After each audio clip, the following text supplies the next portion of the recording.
చేరి ఉన్నాం. ఆయన సన్నిధిలో మనలను అందరినీ నిలబెట్టుకున్న దేవుడు నమ్మదగినవాడు. ఆయన మాత్రమే మన జీవితంలో నలుదిశల నెమ్మది కలగజేయుటకు శక్తి కలిగినటువంటి దేవుడు.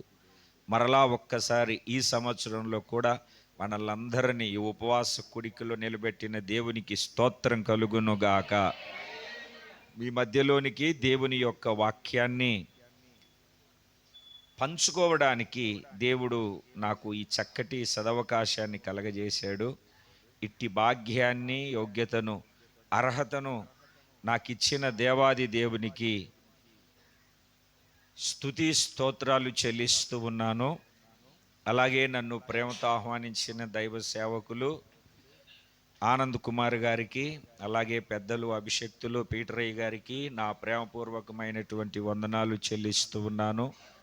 దేవుని యొక్క ఘనమైన పరిచర్యలో అలసిపోకుండా, ఏ పరిచర్య ఆపకుండా, ప్రతి పరిచర్యలో ఉపవాస మీటింగులు, జరగాల్సిన స్థలాలలో ఉపవాస మీటింగులు, ప్రత్యేకమైనటువంటి ప్రార్థనలు, జరగాల్సిన టైంలో ప్రత్యేకమైన ప్రార్థనలు, ఇవి అప్పుడప్పుడు జరుగుతూ ఉన్న, ఎప్పుడు శనివారము ఆదివారము ఉపవాస కూడికల్లో అలసిపోకుండా దేవుని యొక్క సేవలో సేవకులు ఘనమైనటువంటి పరిచర్య చేస్తున్నారు.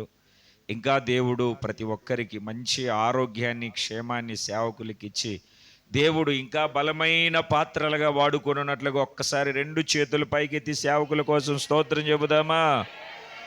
స్తోత్రం, స్తోత్రం, స్తోత్రం, స్తోత్రం, స్తోత్రం, స్తోత్రం. చాలా సంతోషము. నేను ఈ సమయంలో చాలా తక్కువగా, కొద్దిసేపు మాత్రమే దేవుని యొక్క వాక్యాన్ని నేను మీకు జ్ఞాపకం చేస్తాను. తర్వాత మనము దేవుణ్ణి ఆరాధిస్తూ మరలా ప్రార్థన చేస్తూ, ఎందుకంటే ఆఖరి రోజు కనుక ఇంకా పరిచర్య ఉంది, వంటలు కార్యక్రమాలన్నీ చేయాలి. అందుకని నేను క్లుప్తంగా కొన్ని విషయాలు మాత్రమే నేను మీకు ఈ రోజున జ్ఞాపకం చేస్తాను. ఈ ఆఖరి రాత్రి దేవుడు ఉన్నతమైనటువంటి దీవెనల చేత ప్రభువు మనలను నింపి బలపరిచి స్థిరపరిచి నడిపిస్తాడు. బైబిల్లో మనం వాక్యాన్ని చదువుతాం ఏమని అంటే, తాను చేయు ప్రార్థనను ముగించిన వెంటనే మహిమ ఆకాశములో నుండి దిగి వచ్చి మందిరాన్ని నింపింది అని.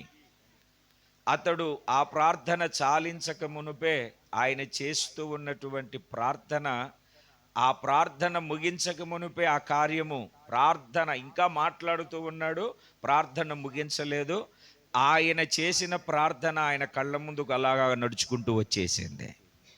అంటే మనము ప్రార్థన చేస్తే, మనము ప్రార్థన చేయగలిగితే దేవుని ప్రియులారా, ఖచ్చితంగా ప్రభువు మన ప్రార్థనలకు వెనువెంటనే గొప్ప జవాబును దయచేస్తాడు.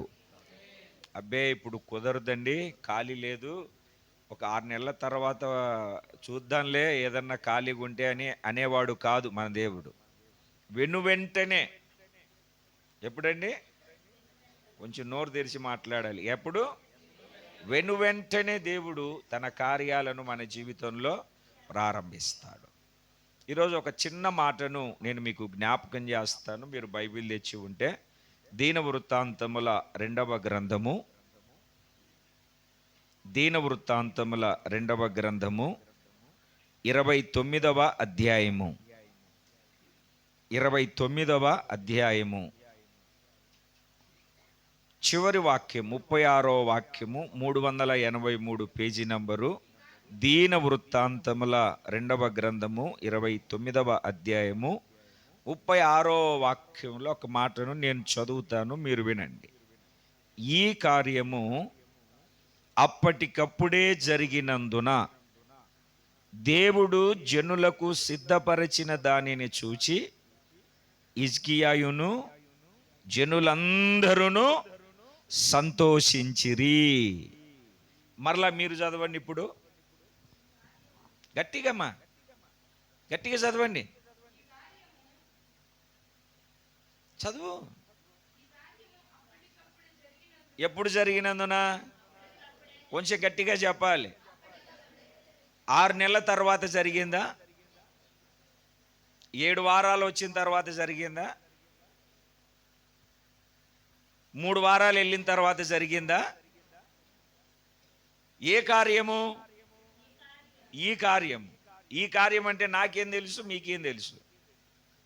మీ జీవితంలో ఏదో ఒక కార్యం ఇంతవరకు జరగని, ఆ కార్యము జరగాలి అని నీకు అవసరము, ఆ కార్యము జరగాలి అని నీకు ఉపయోగము, ఒక కార్యాన్ని తలపెట్టి, ఒక కార్యాన్ని ప్రారంభించి, ఒక కార్యము నీ జీవితంలో జరగాలి అని ఆశ కలిగి, ఆశతో ఆకాంక్ష కలిగి ఎదురు చూస్తూ ఉన్నటువంటి నీ జీవితం, ఒక్క మాటలో చెప్పాలంటే ఎండి చెదరి చెల్లా చెదరైపోయినటువంటి ఎముకలు కలిగినటువంటి లోయలాంటి స్థితిగతులు మన జీవితంలో మనలను వెంబడిస్తూ ఉన్న, ఇల్లు కట్టుకోవడం ఒక కార్యం, పిల్లలకు పెళ్లి చేయడం ఒక కార్యం, చక్కగా చదువుకోవాలి అనుకోవడం ఒక కార్యం.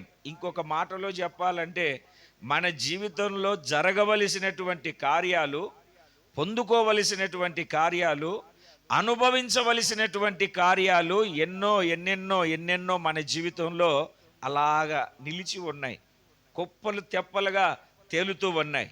దేవుని బిడ్డలారా, ఈరోజు ఈ ప్రార్థన కూడికల ముగింపులో ఏ కార్యము కావాలని ఆశ కలిగి నా దేవుని సన్నిధికి మీరు చేరి వచ్చారో, నా దేవుని సన్నిధిలో మీరు నిలిచి ఉన్నారో, ఏ కార్యము మీ జీవితంలో సఫలమవ్వాలని ఆశతో ఎదురు చూస్తూ ఉన్నారో, అట్టి కార్యము అప్పటికప్పుడే ఇప్పటికిప్పుడే జరిగించుటకు ప్రభు శక్తి కలిగిన వాడై ఉన్నాడు.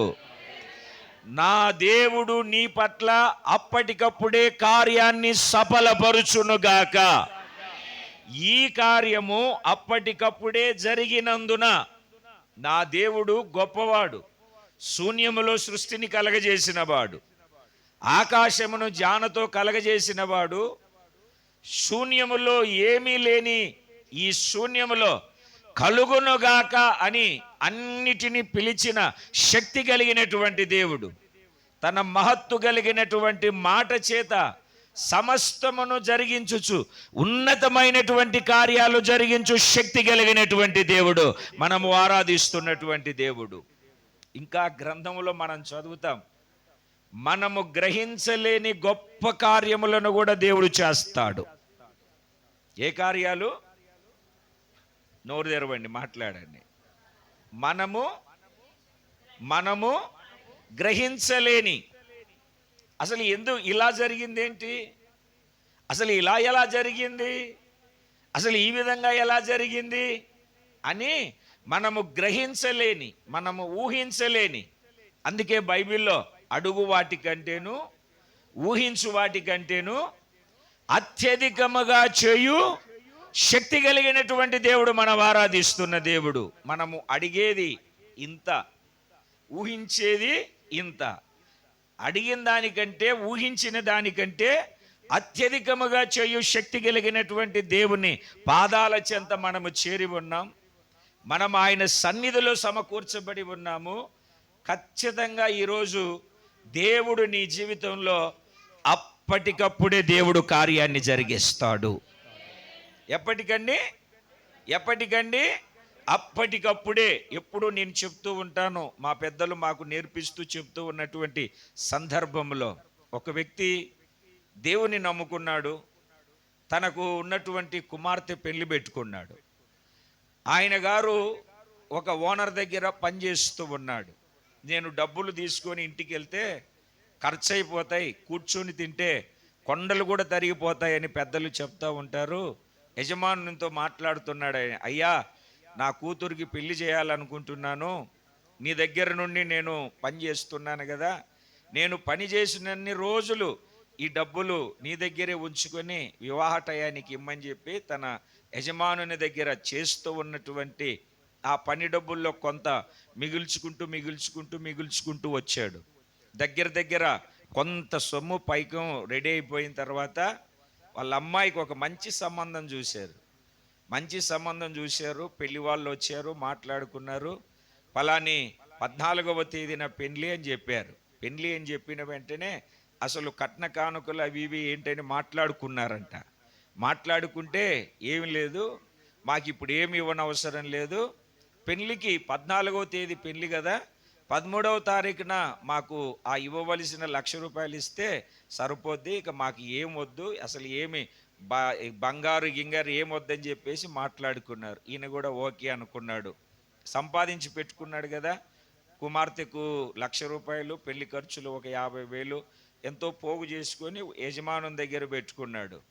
5వ తారీఖున వెళ్ళి, అయ్యా 13వ తారీఖున అమ్మాయికి కట్నం ఇవ్వాలన్నారు, 13వ తారీఖున, 14 పెళ్ళి కదా, 13వ తారీఖున కట్నం ఇవ్వాలి అని అన్నారు, మీరు నాకు 10వ తేదీ కల్లా డబ్బులు అందజేస్తే నేను వాళ్ళకి ఇచ్చుకునేది ఇచ్చుకుంటానంటే, సరేలే అదెంత పని ఓకే ఇచ్చేస్తానులే, 5వ తారీఖు లేదా 7వ తారీఖు లోపల, 10వ తారీఖు లోపల ఏదో ఒక రకంగా నేను డబ్బులు నీకు ఇచ్చేస్తానులే అని చెప్పాడు.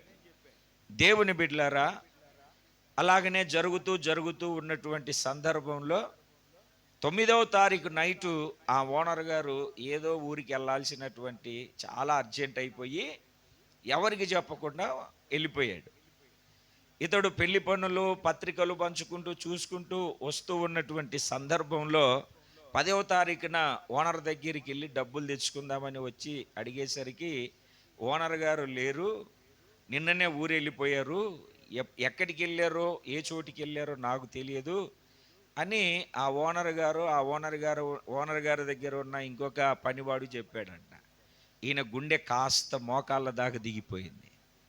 పెళ్ళేమో 14వ తారీఖు, ఈరోజేమో 10వ తారీఖు, 4 రోజులు ఉంది. ఇప్పుడు నేను కట్నం వేయలేదనుకో, పెళ్లి వాళ్ళు ఏం చేస్తారు, పెళ్ళి క్యాన్సిల్ చేసేస్తారు. పోనీ పెళ్ళి క్యాన్సిల్ అయితే అవుతుంది, అసలే నేను దేవుణ్ణి నమ్ముకున్నాను, నలుగురిలో అవమానపరచబడతాను, అసలు ఏంటి ఇలా జరిగింది, ఏంటి ఈ విధంగా జరుగుతుంది నా జీవితంలోని బాధపడుతున్నాడు, వేదన చెందుతూ ఉన్నాడు, కలవరపడుతూ ఉన్నాడు, కలత చెందుతూ ఉన్నాడు, ఎటూ తోచని అయోమయపు పరిస్థితిలో కృంగిపోతూ ఉన్నాడు. ప్రియమైన దేవుని పిల్లలారా, చాలా బాధపడుతూ ఉన్నాడు. 10వ తేదీ ఉదయం వెళ్ళాడు, మధ్యాహ్నం వెళ్ళాడు, సాయంత్రం వెళ్ళాడు. 11వ తేదీ వెళ్ళాడు, ఉదయం మధ్యాహ్నం సాయంత్రం 4-5 సార్లు తిరిగాడు. 12వ తేదీ వెళ్ళాడు, ఏమీ అవ్వలేదు. ఇంకొక రోజు ఉంది, 13వ తేదీ వచ్చింది. రేపు 14వ తేదీ పెళ్లి వాళ్ళు వస్తారు. వాళ్ళు వచ్చినప్పుడు డబ్బులు ఇవ్వాలి, ఇవ్వకపోతే మా పరిస్థితి ఏంటి, నలుగురిలో అవమానపడిపోతాము, అందరితో సూటిపోటి మాటలు అనిపించుకుంటాం. ఆ బాధ పడేదానికంటే చావడము నయము అని తన దగ్గర ఉన్నటువంటి డబ్బులతో వెళ్ళి ఒక విషం బాటలు తీసుకొని వచ్చుకొని భార్య భర్త కుమార్తె ముగ్గురు కూర్చొని ఆలోచన చేసుకున్నారు. ఈ బతికేదానికంటే చచ్చిపోవడమే ఉత్తమము కదా అనుకొని తెచ్చుకున్నారు. తెచ్చుకున్న తర్వాత దేవుని నమ్ముకున్న బిడ్డలు కదా, దేవుని నమ్ముకున్న వాళ్ళకు ఒక అలవాటు ఉంటుంది. ఏమిటంటే పొద్దున లేచిన ప్రార్థన, పని ప్రారంభించిన ప్రార్థన, ఇంటికి వచ్చిన తర్వాత ప్రార్థన, పడుకునేటప్పుడు ప్రార్థన, ఏది ప్రారంభించినా ప్రార్థన.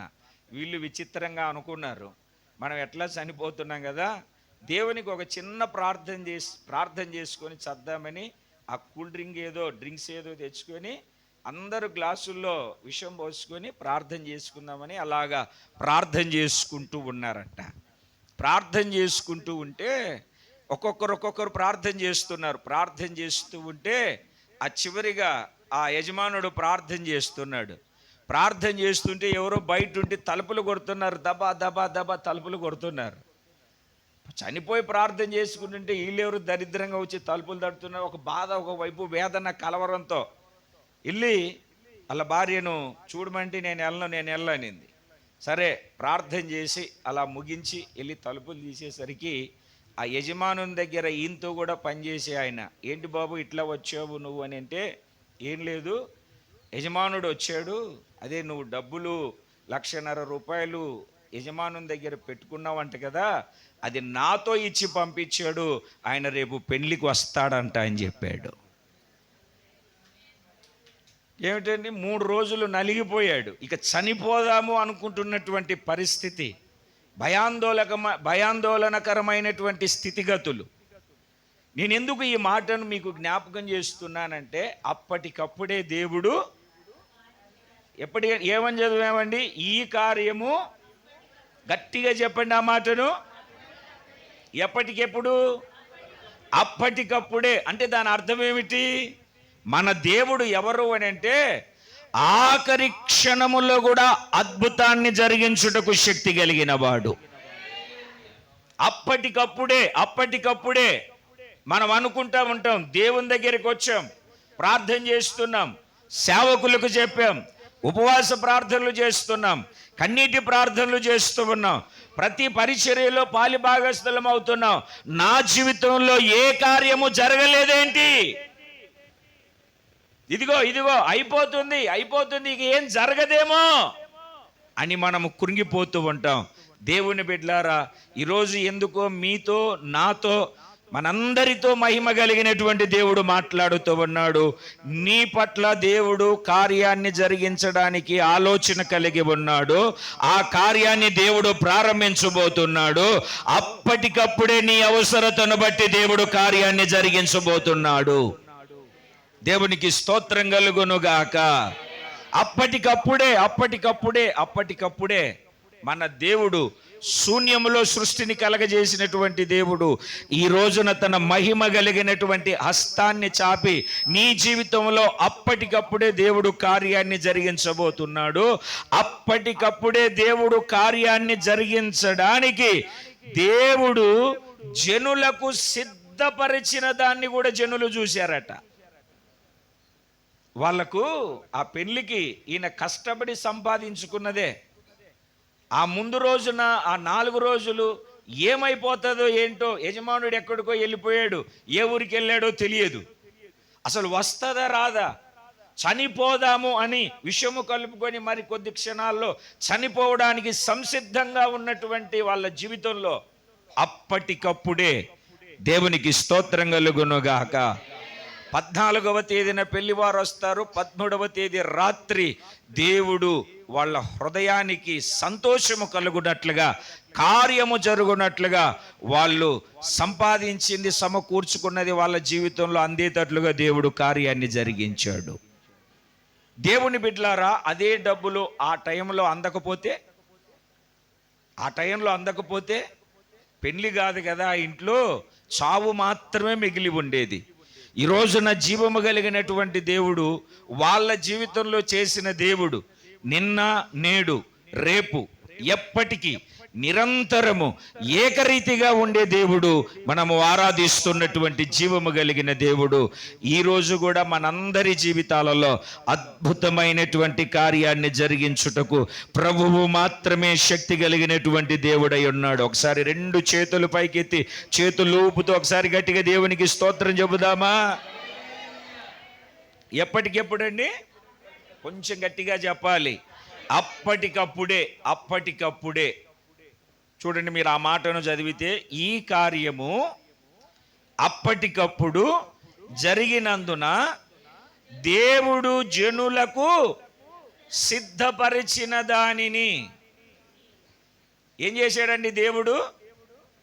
కొంచెం నోట్ తెరిచి చెప్పండి అమ్మా. ఏం చేశాడు జనులకు? దేవుడు సిద్ధపరిచాడు. 31వ కీర్తన 19వ చరణము 2వ భాగములో, నరులందరి ఎదుట నిన్నాశ్రయించు వారి నిమిత్తము నీవు సిద్ధపరచిన మేలు ఎంతో గొప్పది. నిన్నాశ్రయించిన వారి ఎడల, దేవుని ప్రియమైనటువంటి పిల్లలారా, దేవుణ్ణి ఆశ్రయించినటువంటి వాళ్ళు ఎప్పుడు ఎక్కడ సిగ్గుపడరు. ఆయనను ఆశ్రయించిన వారికి నరులందరి ఎడల, నరులందరి ఎదుట, మనుషుల ఎదుట మనము దేవుణ్ణి ఆశ్రయించినప్పుడు, మన ఆశ్రయానికి ఆధారమై ఉన్నటువంటి దేవుడు, మనం ఆశ్రయించినటువంటి నమ్మదగినటువంటి దేవుడు మన కోసము ఒక మేలును సిద్ధపరిచాడు. ఏం సిద్ధపరిచాడండి? చెప్పండి, నోరు తెరిచి చెప్పండి. మేలును సిద్ధపరిచాడు. ఆ రోజు హిజ్కియా దినాలలో ఇశ్రాయేలు ప్రజలు ఆ మందిరపు యొక్క పని పరిచర్య విషయంలో దేవుడు సిద్ధపరిచిన దానిని చూసి అప్పటికప్పుడే దేవుడు కార్యాలు జరిగించాడు. కార్యాలు జరిగించి కార్యాలు నెరవేర్చిన దేవుడు ఆ కార్యము నెరవేర్చడానికి దేవుడు సిద్ధపరిచాడు కొన్నిటిని. ఎప్పుడు ఏది అవసరం అవుతుందో, ఏది ఉపయోగం అవుతుందో, ఏది ప్రయోజనకరంగా ఉంటుందో ప్రతిదానిని దేవుడు ఏం చేశాడు అని అంటే సిద్ధపరిచి పెట్టాడు. ఏం చేసి పెట్టాడండి? ఇప్పుడు పెళ్ళి జరుగుతుంది ఇంట్లో, పెళ్ళి జరిగే ఇంట్లో కంకర, ఐరన్, ఇసుక అవసరమా? చెప్పరేంటండి? ఏం కావాలి ఆ ఇంటికి? డబ్బులు కావాలి. అదే ఇల్లు కట్టుకుంటున్నాం, ఇల్లు కట్టుకునేటోళ్ళ ఇంట్లోకి వచ్చి మీ అమ్మాయి మీ అబ్బాయికి పెళ్లి చేస్తాము, సంబంధం చూస్తామంటే బాగుంటుందా? ఏం కావాలి ఇల్లు కట్టుకునే వాళ్ళకు? ఇసుక, ఐరన్, అది ఇది. సేద్యం చేసేవాడికి నీకు లోన్ ఇస్తానంటే బాగుంటుందా, లేకుంటే పెట్టుబడికి కావాల్సిన సహాయం ఉంటే బాగుంటుందా? చెప్పరేంటండి? అంటే మీకు ఏది కావాలో, ఏది అవసరమో, ఏది ఉపయోగమో, ఏది ప్రయోజనకరమో అప్పటికప్పుడు దేవుడు మీ జీవితంలో కార్యం జరుగునట్లుగా మీకు కావలసినది ఆయనను ఆశ్రయించినందున సిద్ధపరచినటువంటి మేలు ఎంతో గొప్పది. దేవునికి స్తోత్రం కలుగునుగాక. ఆయన సిద్ధపరిచిన మేలు, ఆయన అప్పటికప్పుడు జరిగిస్తున్న కార్యం ఎట్లాగుంటుందో తెలుసా? కొరంథీయులకు రాసినటువంటి మొదటి పత్రిక, అపోస్తలుడైనటువంటి పౌలు గారు కొరంథీయులకు రాసిన మొదటి పత్రిక 2వ అధ్యాయము 9వ వాక్యాన్ని మీరు చదివితే, ఇందును గూర్చి తన్ను ప్రేమించు వారి కొరకు ఏవి సిద్ధపరిచెనో, ఎట్లాగంటే కంటికి కనబడలేదు, చెవులకు వినపడలేదు, మనుషుల హృదయమునకు గోచరము కాలేదు. అంటే అర్థం కాలేదు. అప్పటికప్పుడే ఒక గొప్ప కార్యం జరిగిందనుకో, మనకు కూడా అప్పటికప్పుడే మనం అనుకున్న కార్యం 4 సంవత్సరాల నుండి 10 సంవత్సరాల నుండి ప్రయత్నం చేస్తున్నాను, జరగలేదు, ఇప్పటికిప్పుడే ఎలా జరిగింది? ఆశ్చర్యం వేస్తుంది ఏదా? అసలు మనం అలాగనే భ్రమలో ఉన్నట్టుగా, అలాగనే జరిగినట్టుగా ఉక్కిరిబిక్కిరైపోతున్నాం. అవునా కాదండి? దేవుడు తనను ప్రేమించే వారికి, తనను ప్రేమించినటువంటి వారికి సిద్ధపరిచినవి కంటికి కనబడలేదు, చెవులకు వినబడలేదు, హృదయానికి అర్థం కాలేదు. అది ఎలా జరిగింది? రాబోతున్నటువంటి దినాలలో మీ జీవితంలో కూడా కంటికి కనబడక, చెవికి వినబడక, హృదయానికి అర్థం కాక అద్భుతమైనటువంటి కార్యాలు దేవుడు జరిగించబోతూ ఉన్నాడు. ఆయన సిద్ధపరిచిన ప్రతి దానిని ఆయన సమకూర్చి నీకు అనుగ్రహించబోతూ ఉన్నాడు. ఉన్నతమైనటువంటి కార్యాలు జీవాధిపతి అయిన దేవుడు జరిగించునుగాక. ఆమేన్. ఏం కార్యాలు చేస్తున్నాడండి ఆయన? అప్పటికప్పుడు గొప్ప కార్యాలు దేవుడు జరిగించుటకు శక్తి కలిగినటువంటి దేవుడు. మనము కంగారు పడనక్కర్లే, కలవరపడనక్కర్లే. ప్రార్థన చేస్తూ పరిశుద్ధత కలిగి ప్రభు యొక్క ఉన్నతమైనటువంటి మార్గాలలో ఆశ్చర్యకరుడైనటువంటి దేవుని యొక్క సహవాసము కలిగి ఈ ఆత్మీయ యాత్రలో ఎప్పుడు ఎక్కడ కృంగిపోకుండా ముందుకు వెళుతూ ఉంటే దేవుడు గొప్ప కార్యాలు జరిగించున్నట్లుగా నీ జీవితాన్ని దేవుడు అద్భుతమైనటువంటి కరముగా మార్చబోతున్నాడు. దేవుడు జనులకు సిద్ధపరిచిన దానిని చూచి హిజ్కియాయును జనులందరూ ఏం చేశారండి? సంతోషించారు. మీ సంతోషము పరిపూర్ణమగునట్లుగా మీరు అడగండి, మీకు కావలసినవన్నీ దొరుకుతాయి. మీరు సంతోషించున్నట్లుగా, మీ దుఃఖం సంతోషముగా మార్చబడినట్లుగా, మీ కన్నీరు నాట్యముగా మార్చబడినట్లుగా, మీ వేదన కలవరం కొట్టివేయబడి పరిపూర్ణమైనటువంటి ఆనందము చేత మీరు నింపబడినట్లుగా ఈ రోజున జీవము కలిగినటువంటి దేవుడు అప్పటికప్పుడే మీ పట్ల ఉన్నతమైన కార్యాన్ని జరిగించబోతూ ఉన్నాడు. 2 చేతుల పైకెత్తి గట్టిగా దేవునికి స్తోత్రం చెప్పండి.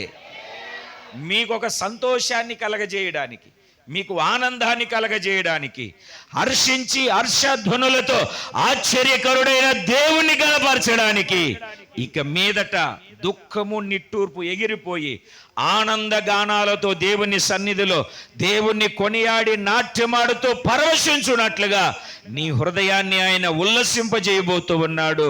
సంతోషముతో నా దేవుడు నిన్ను నింపబోతూ ఉన్నాడు. ఇంతకాలం ఏడ్చాం, కలవరపడ్డాం, కలత చెందాం, బాధపడ్డాం. అప్పటికప్పుడు దేవుడు కార్యాన్ని జరిగించి సిద్ధపరిచినటువంటి వాటిని, నీకు కావలసినవి సిద్ధపరిచి దేవుడు ఎప్పుడు ఏం కావాలో అవన్నీ నీకు అనుగ్రహించిన దాన్ని చూసి నీ హృదయము ఆనందంతో సంతోషించి గంతులు వేసేటట్లుగా కృపగలిగినటువంటి దేవుడు ఉన్నతమైనటువంటి కార్యాలు జరిగించబోతున్నాడు. ఒకసారి 2 చేతులు పైకెత్తి సంతోషంగా దేవునికి స్తోత్రం చెబుదామా? మనము గ్రహించలేని గొప్ప కార్యాలు జరిగించుటకు ప్రభువు సమర్థుడు, శక్తి కలిగినటువంటి దేవుడై ఉన్నాడు. ఈ ప్రార్థన కూడికల ముగింపులో ఒక ఉన్నతమైనటువంటి కార్యాలు జీవము కలిగిన దేవుడు జరిగించునుగాక.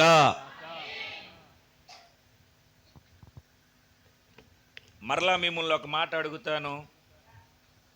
అప్పటికప్పుడు నా దేవుడు నా జీవితంలో కార్యాన్ని జరిగించాలని ఎంతమంది ఆశ కలిగి ఉన్నారు? కొంతమంది పాపం వాళ్ళు ఇష్టం లేదనుకుంటా, ఇనలేదనుకుంటా. మరలా ఒకసారి అడుగుతాను. అప్పటికప్పుడు దేవుడు నా జీవితంలో కార్యాన్ని జరిగించాలి అని ఎంతమంది ఆశపడుతున్నారు? అందరూ ఆశపడుతున్నారు. జరగాల వద్దండి కార్యము? వద్దని ఎందుకు అంటారు చెప్పండి? ఏమండి, ఏమన్నా పట్టి రాసి ఒక 5,000 దేవుని పనికి సందేయమంటే ముఖం తిప్పుకొని వెళ్ళిపోతారు, కానీ కార్యం జరుగుతుందంటే ఎవరు వద్దంటారు? ఎవరన్నా వద్దంటారా? అసలు పొరపాటున కూడా వద్దన్నారు. నాకే కావాలంటారు. ముందు అందరిని ఎన్నికింటూ నెట్టేసి వచ్చేస్తారు. ఎప్పుడు వాళ్ళ జీవితంలో అప్పటికప్పుడు దేవుడు కార్యాన్ని జరిగించాడు. మరలా ఒక్కసారి ఆ దినవృత్తాంతముల గ్రంథములో ఉన్న ఆ మాటను చదవండి. 29:36. 29:36 చదవండి అమ్మా. ఈ కార్యము అప్పటికప్పుడే జరిగినందున దేవుడు జనులకు సిద్ధపరచిన దానిని చూచి హిజ్కియాయు జనులందరూ సంతోషించిరి. అప్పటికప్పుడే కార్యం జరిగింది. అప్పటికప్పుడే కార్యము జరగడానికి గల కారణం ఏమిటి? అప్పటికప్పుడే కార్యము ఎందుకు జరిగింది? కార్యము జరగడానికి గల కారణం ఏమిటి? అదే వాక్యములో మీరు 34, 35 వాక్యాలు కూడా చదవండి. యాజకులు కొద్దిగా ఉన్నందున వారు ఆ దహన బలి పశువులన్నిటినీ ఒలవలేకపోగా పని సంపూర్ణమగు వరకు, కడమ యాజకులు తమను ప్రతిష్ఠించుకున్న వరకు, గుర్తుపట్టండి, వారి సహోదరులకు లేవీయులు వారికి సహాయము చేసిరి. కాస్త తలలు పైకెత్తండి. నా జీవితంలో అప్పటికప్పుడే కార్యం జరగాలి అని మీరు ఆశపడుతున్నారు కదా. అప్పటికప్పుడే దేవుడు మీ జీవితంలో గొప్ప కార్యాన్ని జరిగించి మీకు కావలసినవన్నీ దేవుడు సమకూర్చి ప్రభువు కార్యము చేయగా మీ హృదయంలో మీరు సంతోషించాలి, ఆనందము చేత నింపబడాలి అని అంటే, మీ జీవితంలో అప్పటికప్పుడే కార్యం జరగాలని ఆశపడుతూ ఉన్నటువంటి వాళ్ళ జీవితంలో వాళ్ళు చేయవలసినటువంటి మొట్టమొదటి పని ఏమిటి అని అంటే, సహోదరులకు సహాయము చేయాలి. ఏం చేయాలండి? కొంచెం నోరు తెరిచి చెప్పండి గట్టిగా. మనం ఏం చేయగలగాలి? సహాయము చేయగలగాలి. మనము సహాయము చేసే ఒక మంచి మనస్సు, మంచి హృదయము కలిగి దేవుని సన్నిధిలో మనము ముందుకు కొనసాగించబడాలి. మనము సహాయము ఇతరులకు సహకారులుగాను, సహాయము చేసేవారిగాను మన ఆధ్యాత్మికమైనటువంటి జీవితంలో మనం కట్టుకొని ముందుకు కొనసాగించబడాలి. వీళ్ళు ఎవరికి సహాయము చేశారు అని అంటే, అక్కడ సేవ చేస్తూ ఉన్నటువంటి సేవకులైనటువంటి లేవీయులు వాళ్ళు సహాయం చేసిరి. పని చూస్తే పెద్దగా ఉంది, ఆ పెద్దగా ఉన్నాయి. పశువులన్నీ వస్తూ ఉన్నాయి. చూడండి, మీరు 33వ వాక్యాన్ని మీరు చదివినప్పుడు ప్రతిష్ఠింపబడినవి 600 ఎద్దులను 3000 గొర్రెలను. కాస్త తలలు పైకి ఎత్తండి. వీటన్నిటిని వధించాలా? వినాలి మీరు. వధించిన తర్వాత చర్మం వలచాలా? చర్మం వలిచిన తర్వాత ఆంత్రములు అవయవాలు వేరు చేయాలా? కొవ్వు వేరు చేయాలా? ఆంత్రం మీద కొవ్వును, వప మీద కొవ్వును, ఈ చాలా క్రమాలు ఉన్నాయి. వీటన్నిటినీ చేయాలి అని అంటే ఆ రోజు పరిచర్య చేస్తూ ఉన్నటువంటి లేవీయులకు సమయం సరిపోదు. మరి ఆ కార్యం ఎలా జరగాలి? ఆ కార్యం ఎలా జరుగుతుంది? ఇది ఒక దేవుని పని, ఇది ఒక దేవుని పరిచర్య. దేవుని బిడ్డలారా, ఆ పనిలో యాజకులు సతమతమైపోతూ ఉన్నటువంటి పరిస్థితిలో లేవీయులు వారికి సహాయం చేశారు. ఇప్పుడు దేవుని యొక్క పనిలో పరిచర్య చేస్తున్నటువంటి సేవకులకు మీరు, లేవీయులుగా మీరు, అంటే యాజకులుగా మీరు ఏం చేయాలి అని అంటే ఆ పరిచర్యలో మనము సహకారులుగా ఉండి మనము సహాయము చేయగలగాలి. 2 చేతులు పైకెత్తి సంతోషంగా దేవునికి స్తోత్రం చెబుదాం. సహాయం చేయాలా? బాబు మీ ఇష్టం, మీకు నచ్చింది మీరు చేసుకొని మీకు ఇష్టం వచ్చినట్టుగా మీరు ఉండండి అనాలా? మీరు ఇంకొక మాటను చదవండి. ఇదే దీనవృత్తాంతముల మొదటి గ్రంథము 12వ అధ్యాయము 22వ వాక్యాన్ని ఒక్కసారి మీరు చదవండి. దావీదు దండు దేవుని సైన్యము వలె మహాసైన్యమగునట్లు ప్రతిదినమున అతనికి సహాయము చేయువారు అతని యొద్దకు వచ్చుచుండిరి.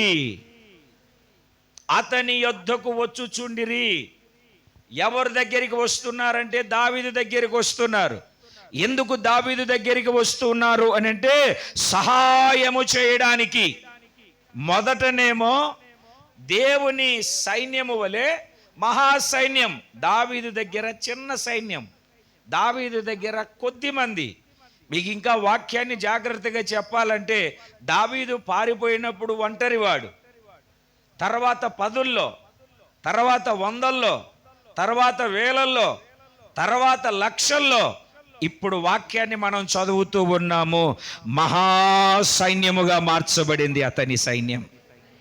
దేవునికి స్తోత్రం కలుగునుగాక.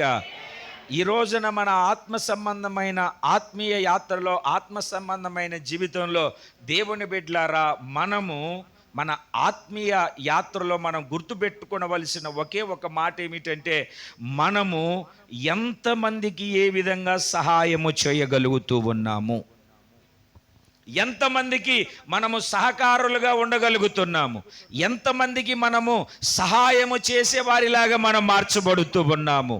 చాలామంది జీవితాలలో సహాయము పొందుకోవడానికి పలు ప్రయత్నాలు చేసి 1000 ప్రయత్నాలు చేసి అందులో 1 2 తగిలినప్పుడు సహాయాన్ని పొందుకొని, సహాయం పొందుకున్న తర్వాత పొందుకున్న సహాయాన్ని మరిచిపోయే వాళ్ళు చాలామంది ఉన్నారు.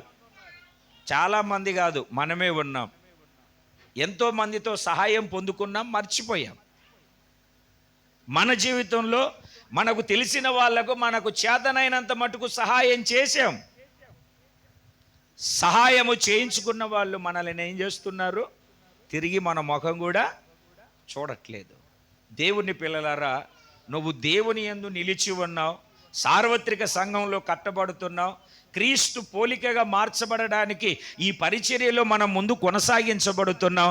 మన ఆత్మీయ యాత్రలో మనకు ఉండవలసినటువంటి లక్షణం ఏమిటంటే మనము అప్పటికప్పుడే దేవుని ద్వారా కార్యాలు పొందుకొని దేవుడు సిద్ధపరిచినవన్నీ మనం పొందుకోవడానికి, మన హృదయములో సంతోషము కలగడానికి ఇతరులకు సహాయము చేసేవారిలాగా మనం మార్చబడాలి. దేవునికి స్తోత్రం కలుగునగాక. నిర్గమకాండంలో మీరు ఒక మాటను చదువుతారు, చూడండి ఆ మాటను. నిర్గమకాండము 2వ అధ్యాయము 17వ వాక్యాన్ని మీరు చదవండి. మంద కాపరులు వచ్చి వారిని తోలివేసిరి. అప్పుడు మోషే లేచి వారికి సహాయము చేసి మందకు నీళ్లు పెట్టెను. కాస్త తలలు పైకెత్తండి, ఒకసారి హల్లెలూయా చెప్పండి. వెళ్ళవయ్య కాదు. ఏం చేశారంట అండి? మోషే ఏం చేశాడట? కాస్త తలలు పైకెత్తండి. మోషే చరిత్రను మనం చదివినప్పుడు ఫరో యొక్క కుమార్తె యొక్క కుమారులను అనిపించుకొనుట కంటే దేవుని ప్రజలతో శ్రమ అనుభవించుట మేలు, ఐగుప్తు అల్పకాల పాప భోగములను అనుభవించుట కంటే దేవుని ప్రజలతో శ్రమ అనుభవించుట మేలు అని రెండంతలుగా ప్రతిష్ఠించుకొని దేవుని యొక్క ప్రజలకు సహాయం చేసేవాడిగా వెళ్ళాడు. ఒక ఐగుప్తీయుడు ఒక హెబ్రీయుడు దెబ్బలాడుకుంటూ ఉంటే ఐగుప్తీయుడు హెబ్రీయుడు దెబ్బలాడుకుంటున్నటువంటి ఆ సందర్భమును చూసి వాళ్ళ మధ్యలోనికి వెళ్ళి ఏం జరిగిందని అడిగి హెబ్రీయుని పక్షాన నిలబడి ఐగుప్తీయుని కొట్టి అటు ఇటు చూసి చంపి పూడ్చిపెట్టాడు. ఎందుకో తెలుసా? మహా గొప్ప యుద్ధశాలి ఆయన. అటు ఇటు చూసి ఒక దెబ్బతో కొట్టి చంపి పూడ్చిపెట్టాడు. తర్వాత మరుసటి దినాన వస్తూ ఉంటే ఈ దెబ్బలాడుకున్నాడు ఈడు ఐగుప్తీయుడితో దెబ్బలాడతాడు, ఈడు అన్నతో కూడా దెబ్బలాడతాడు. ఈ దెబ్బలాడుకున్నవాడు వాళ్ళ అన్నతో దెబ్బలాడుకుంటున్నాడు. మరలా మోషే చూశాడు, ఇప్పుడు దేవుని ప్రజలకు సహాయం చేయడానికి వచ్చాడు కదా, అక్కడికి వెళ్ళి ఏంట్రా దెబ్బలాడుకుంటున్నాడు అనే వెళ్ళాడు. వెళ్తే ఆడు నిన్న ఐగుప్తీయునితో దెబ్బలాడుకున్నాడు. ఈడన్నాడు, ఇదిగో నిన్నంటే ఐగుప్తీయుని కొట్టి చంపి పాతి పెట్టేశావు, ఈరోజు మమ్మల్ని కూడా అట్లాగనే చంపుతావా అన్నాడు. ఈడు ఐగుప్తీయునితో దెబ్బలాడతాడు, అన్నతో కూడా దెబ్బలాడు. బాబోయ్, ఈ విషయం రాజుకు తెలిసిపోయింది, రాజు నన్ను చంపేస్తాడు, నేనేదో ప్రజలకు మేలు చేద్దామని వస్తే ఆ మేలే నాకు కీడైపోయింది అని చెప్పేసి ఆ రాజుకు సమాచారం తెలిసిందని అనుకొని ఏమిటండి అరణ్యానికి పారిపోయాడు. ఎక్కడ? మిద్యాను దేశాన్ని విడిచిపెట్టి పారిపోయాడు. పారిపోయి అక్కడ ఒక బావి ఉంటే ఆ బావి దగ్గర కూర్చొని ఉన్నాడు. ఈ లోపల మిద్యాను యాజకుడైనటువంటి ఇత్రో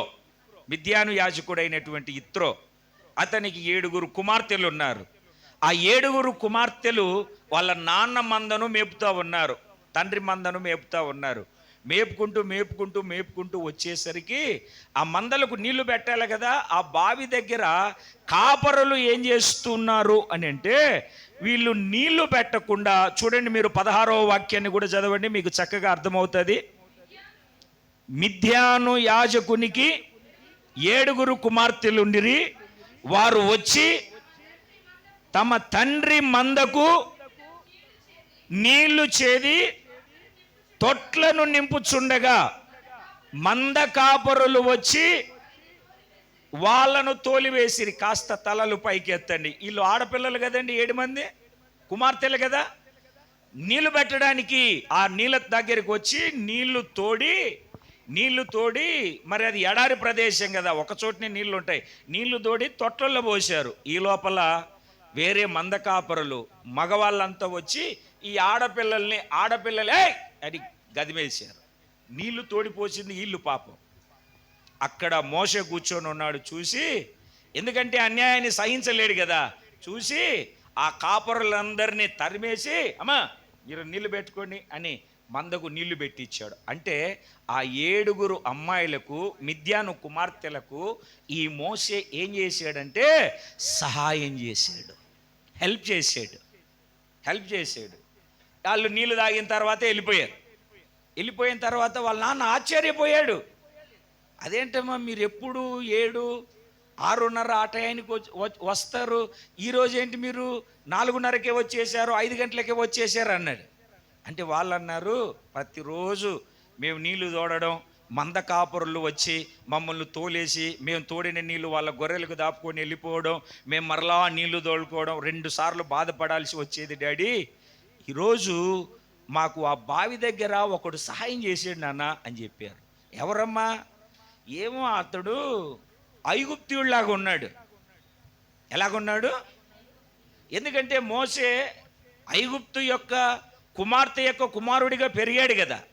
పెరిగాడా లేదండి? చెప్పాలి మీరు కొంచెం గట్టిగా. ఏమంటే పాస్టర్ గారు, మనం కూడా అమెరికాకి వెళ్తే మన స్టైలు, మన స్టారు మొత్తం మారుతుంది. అంతెందుకు, మన వీధుల్లోనే ఉంటారు. విదేశాలకు వెళ్ళేసి వచ్చిన వాళ్ళు చూడండి ఎట్లా ఉంటారు. అవునా కాదండి? తప్పుగా అనుకోవద్దు నన్ను. ఎందుకంటే వాళ్ళు అక్కడ అట్లా ఉండాలి. ఎవరమ్మా మిమ్మల్ని మీకు హెల్ప్ చేసేది ఎవరంటే ఐగుప్తీయుడు. అరే ఎందుకు వదిలేసి వచ్చారు అతన్ని? వెళ్ళి తీసుకురాపోండి, భోంచేస్తాడు. అక్కడికి వెళ్ళేసరికి పాప మనోడికి ఏ దారి లేదు కదా. ఏ దారిలో నేడికి గోదావరి అన్నట్టుగా అదే బావి దగ్గర కూర్చొని ఉన్నాడు. వీళ్ళు వచ్చి మా డాడీ పిలుస్తున్నాడు, మా ఇంటికి రండి అంటే వెళ్ళాడు. ఏంటి బాబు ఏంటంటే, మరి ఏం చెప్పాడు ఏంటో తెలియదు కానీ సర్లే, ఏదైతే ఎందుకు నాకెందుకు అనుకున్నాడేమో నాకు తెలియదు కానీ, సరే నీకు ఎవరు లేరు అంటున్నావు కదా, నా మందలు మేపు, నీకు కావాల్సినంత ఆహారం పెడతానన్నాడు. సరే మందలు మేపుతున్నాడు. విచిత్రమైనటువంటి సంగతి ఏమిటంటే, ఆ మిద్యాను యాజకుడైన ఇత్రో ఏం చేశాడు అని అంటే, తన 7 కుమార్తెలలో ఒక కుమార్తెను, సిప్పోరాను, ఎవరినండి? సిప్పోరాను మోషేకిచ్చి పెళ్లి చేశాడు. దేవునికి స్తోత్రం కలుగునగాక. అరణ్యములో పరాయి దేశస్థుడు, హత్య చేసి పారిపోయినటువంటి వాడు, ఎవరో ఆదరించే వాళ్ళు లేనటువంటి వాడు, ఇతనిలో ఉన్నటువంటి గుణం ఏమిటంటే, ఇతనిలో ఉన్నటువంటి మనస్సు ఏమిటంటే, ఐగుప్తీయుడికైనా సహాయం చేస్తాడు, ఇశ్రాయేలీయుడికైనా సహాయం చేస్తాడు, మిద్యానీయులకైనా న్యాయము ఎక్కడ ఉంటే ఆ న్యాయపు పక్షాన నిలబడి సహాయము చేసి సహకరించగలిగిన వాడు మోసే. ఆ మందలకు నీళ్లు పెట్టడానికి ఆ 7 అమ్మాయిలకు సహాయం చేశాడు. ఏ మందలకైతే నీళ్లు పెట్టాడో ఆ మందల కుమార్తెలలో ఒక ఆమెను పెళ్లి చేసుకోవడానికి అర్హుడిగా మార్చబడ్డాడు. దేవునికి స్తోత్రం చెప్పండి ఒకసారి గట్టిగా. అర్థమైందా అండి? ఒక చిన్న సహాయం చూడండి, ఒక చిన్న సహాయం. హత్య చేసి పారిపోయిన వాడు, దేశాన్ని విడిచిపెట్టి పారిపోయిన వాడు, ఎవరు లేక ఒంటరిగా నిలిచి ఉన్నటువంటి వాడు, సహాయము చేసే చిన్న గుణము, సహాయము చేసే చిన్న స్వభావము కలిగి ఉన్నటువంటి వ్యక్తికి, ఏ వ్యక్తికైతే సహాయము చేశారో ఆ ఇంటికి అల్లుడిగా మార్చబడ్డాడు. అంటే మీరంతా అల్లుళ్ళు కోడలుగా మార్చబడతారని కాదు నేను చెప్పేది. సహాయము చేసే మనస్సు మనకుంటే, సహాయము చేసే గుణము మనము కలిగి ఉంటే, మన స్థితిగతులన్నీ కూడా ఆశీర్వాదకరమైనటువంటి మార్గాలలో దేవుడు నడిపిస్తాడు. 2 చేతులు పైకెత్తి గట్టిగా దేవునికి స్తోత్రం చెప్పండి. మనము బైబిల్లో చదువుతాము, నీళ్లు పోసేవాడికి నీళ్లు పోయబడతాయి. కనికరము గలవారు ధన్యులు, వాళ్ళు కనికరము పొందుతారు. సహాయం చేసే వాళ్లకు ప్రతిగా దేవుడు రెట్టింపు అధికమైనటువంటి సహాయాన్ని దేవుడు దయచేస్తాడు. అప్పటికప్పుడే వాళ్ళ జీవితంలో గొప్ప కార్యాలు, అద్భుతమైన కార్యాలు, ఆశ్చర్యమైనటువంటి కార్యాలు పొందడానికి గల కారణం ఏమిటి అని అంటే, వాళ్ళు మొట్టమొదటిసారిగా వాళ్ళల్లో ఉన్నటువంటి గుణం ఏమిటంటే సహాయం చేశారు. ఓ పని పెద్దగా ఉందండి, బాగా వినండి, పని పెద్దగా ఉంది. ఆ పెద్దగా ఉంటే వీళ్ళు, అమ్మో పని ఉంది, ఇప్పుడు అక్కడికి వెళ్తే మాకు పని పడుతుంది, మేము ఏమన్నా పని చేయాల్సి వస్తుందని మూతి తిప్పుకొని ఇటువైపు తిరిగి వెళ్ళా నడుం కట్టుకొని ప్రతిష్ఠించుకొని, అయ్యా మేము వస్తున్నాం, ఆగండి అని వెళ్ళి ఆ బలి కార్యక్రమాలలో వీళ్లకు చేతనైనంత మటుకు, వీళ్ళు చేయగలిగినంత మటుకు సహోదరులకు సహాయం చేశారు. దేవునికి స్తోత్రం కలుగునగాక. కొంతమంది ఉన్నారు చూడండి, మనం ఇక్కడ ఏదన్నా పని చేస్తున్నాం, పాస్టర్ గారు నిలబడి ఏమన్నా పని చెప్తున్నారు అని అన్నాం అనుకోండి, ఈ ఒక్క పలాని బ్రదర్ పలాని సిస్టర్ ఏం చేస్తుందో కాస్త ఫోన్ చేద్దామని ఫోన్ చేసేమనుకో, పొద్దునుంటి సాయంత్రం దాకా కొట్టినా రింగ్ అవుతుంది తప్ప ఫోన్ ఎత్తరు. అన్నీ అయిపోయిన తర్వాత వస్తారు, బాదరగా వస్తారు. వచ్చి అరే రే రే నాకు తెలియదే ఈ విషయము. పాస్టర్ గారు అంటారు 40 సార్లు ఫోన్ చేశానమ్మా ఎత్తలేదని. సైలెంట్లో ఉందండి ఫోను. సైలెంట్లో ఎందుకుంది? సైలెంట్లో ఎందుకుంది? మందిరంలో ఏదో ఒక పని ఉంటుంది. ఈరోజు పాస్టర్ గారు ఫోన్ చేస్తారు, వెళ్తే నేను కూడా పని చేయాల్సి వస్తుంది. ఎందుకు వచ్చిన గొడవ? అలా సైలెంట్లో పెట్టి అలా తిప్పి పక్కన పెట్టి తర్వాత చూసుకోవచ్చు.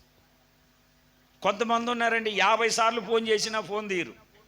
24 గంటలు తిక్కుతూనే ఉంటారు, రుద్దుతూనే ఉంటారు, ఏళ్ళు అరిగిపోయేటట్టుగా. ఫోన్ ఎత్తరు. దేవుని ప్రియులారా, వాక్యం ఏం చెప్తుంది అని అంటే, వాళ్ళు భారమైన పరిచర్య చేస్తూ ఉన్నప్పుడు, భారమైనటువంటి దేవుని పని చేస్తున్నప్పుడు, భారభరితమైనటువంటి పరిచర్యలో నిలబడి ఉన్నప్పుడు వీళ్ళు మకం చాటేసుకొని మకం తిప్పుకొని వెళ్ళలా. నాకు తెలిసిన ఒక బ్రదర్ ఉన్నాడు, పరిచర్య చేస్తున్నాం. ఎప్పుడు బండి దోలిన 30 కంటే స్పీడ్గా వెళ్ళడు. ఎంత స్పీడు? 30 స్పీడ్ అంటే హలో అని పిలిస్తే పలుకుతాడు. మందిరం దగ్గర పరిచర్య జరుగుతుంది, ఇటుకలు కడుతున్నా. అట్లా వెళ్తుంటే ఆడు మన బ్రదరే కదా, చాలా దూరం. హలో బ్రదరు యాకోబు, హలో యాకోబు అని అంటే స్పీడ్గా 60 పట్టుకున్నాడు. వీడికి బండి దోలేది ఎంత వచ్చు? 30. వీడు పట్టుకున్నది ఎంత? 60. కొంచెం స్పీడ్ తోలి ఏం చేయాలో తెలియక తిన్నగా బోధులోనికి దిగిపోయింది బండి. ఇప్పుడు పని ఉంది, నిలబడి పాస్టర్ గారు జస్ట్ వస్తానని చెప్పేసి వెళ్ళొచ్చు కదా. అంత దాక్కొని పోయి బోధులో పడాల్సినంత అవసరం ఏమొచ్చింది? 2 పళ్ళు ఊడిపోయినాయి, ఫాఫ్షాడు అంటున్నాడు. ఇప్పుడు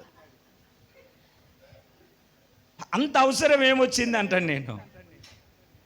ఇప్పుడు చెప్పి అయ్యా ఇట్లా పని ఉంది, నేను వేరే చోట నీకు హెల్ప్ చేస్తాను, ఏదో ఒక రకంగా వస్తాను, 1 గంట పని చూసుకో చెప్పాలి కదా. మాట్లాడట్లేదు మీరు, చెప్పాలా వద్దా? మరి మగం చాటేసుకుని వెళ్ళిపోతే ఏం ప్రయోజనం? దేవుడు ఎప్పుడు నీ జీవితంలో కార్యం చేస్తాడు. ఎందుకు నీ జీవితంలో అద్భుతాన్ని జరిగించడు? నువ్వు ముఖము తిప్పుకొని సహాయం చేసే సమయంలో సహాయం చేసే వారికి సహాయం చేయాలి. దేవుని పరిశుద్ధ నామానికి స్తోత్రం కలుగునుగాక. చెప్పండి ఒకసారి 2 చేతులు పైకెత్తి. ఎవరికి చేయాలి సహాయము? సహోదరులకు చేయాలి. ఎవరికి పడితే వాళ్లకు సహాయము నీవు చేయకూడదు. అంటే నువ్వు సహాయం చేసేటప్పుడు నువ్వు చేసే సహాయానికి అతడు అర్హుడా కాదని గుర్తెరిగి చేయాలి. నేను నా బ్యాగులో చిల్లర ఎప్పుడు పెట్టుకునేవాడిని. 5 రూపాయలు, 2 రూపాయలు చిల్లర. అడుక్కునే వాళ్ళు వస్తే 2 రూపాయలు కానీ 5 రూపాయలు కానీ నాకు తోచినంత బ్యాగులో పట్టుకున్నంత వేసేవాడిని. ఒకతను దీనంగా లుంగి కట్టుకొని సొక్క ఏమిటండి బాగా చినిగిపోయి దీనంగా ఆకలి 2 రోజులు భోజనం చేయలేదయ్యా అని వచ్చాడు. చూస్తే బ్యాగులో చిల్లర లేదు. ఇప్పుడు కాదు, చాలా రోజుల కిందట. భోజనం చేయట్లేదయ్యా అని బాధపడుతూ అడిగాడు. ఏం లేదు నా దగ్గర చూస్తే నేను వెళ్ళాల్సిన స్థలానికి 40 రూపాయల టికెట్టు, 50 రూపాయలు ఉన్నాయి నా దగ్గర. 2 20 రూపాయలు, ఒక 10 రూపాయలు. సరే నాకు టికెట్ 40 రూపాయలే కదా, వాటర్ బాటిల్ కొనుక్కుందామని నేను ఆ 10 పెట్టుకున్నాను. ఆ 10 రూపాయలు తీసి సరే భోజనం లేదంటున్నాడు కదా అని ఆయన గారికి ఇచ్చాను. ఆ 10 రూపాయలు తీసుకుని ఎక్కడుండి పెట్టుకున్నాడు కానీ మొత్తానికి తన దగ్గర ఉన్న చిల్లరంతా తీసుకొని లెక్కేసుకొని వెళ్ళి తిన్నగా బ్రాందీ షాప్కి వెళ్ళి క్వార్టర్ తెచ్చుకున్నాడు నా కళ్ళ ముందే.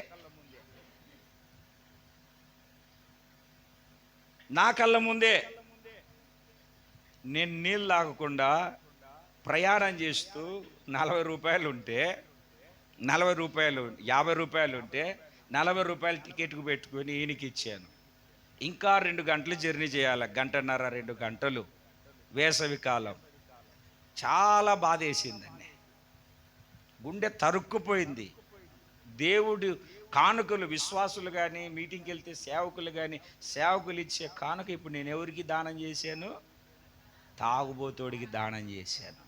చాలా బాధపడ్డాను. అందుకే బైబిల్లో దేవుని యొక్క వాక్యం చెప్తుంది, ఒకవేళ నువ్వు సహాయము చేయగలిగితే, నువ్వు సహాయము చేయడానికి, ఆ సహాయం పొందుకోవడానికి వాడు అర్హుడా కాదా అని ఆలోచన చేసి నువ్వు సహాయం చేయాలి.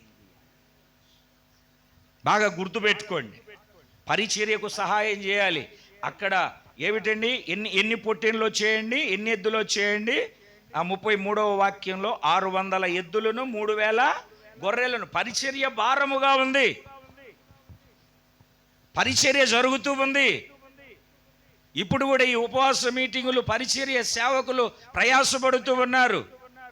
ఈ పరిచర్యలో నువ్వు ఎంత సహాయం చేయగలుగుతావు, ఎంత సహాయాన్ని నువ్వు చేయగలుగుతావో అంత నువ్వు సహకరించి, నీ ప్రార్థన సహాయం కావాలి, నీ పరిచర్య సహాయం కావాలి, నీ మాట సహాయం కావాలి, నీ చేయూత కావాలి. పరిచర్యకు విలువైన ఆత్మలను రక్షించడానికి, సువార్త ప్రకటించడానికి నీ సహాయం కావాలి.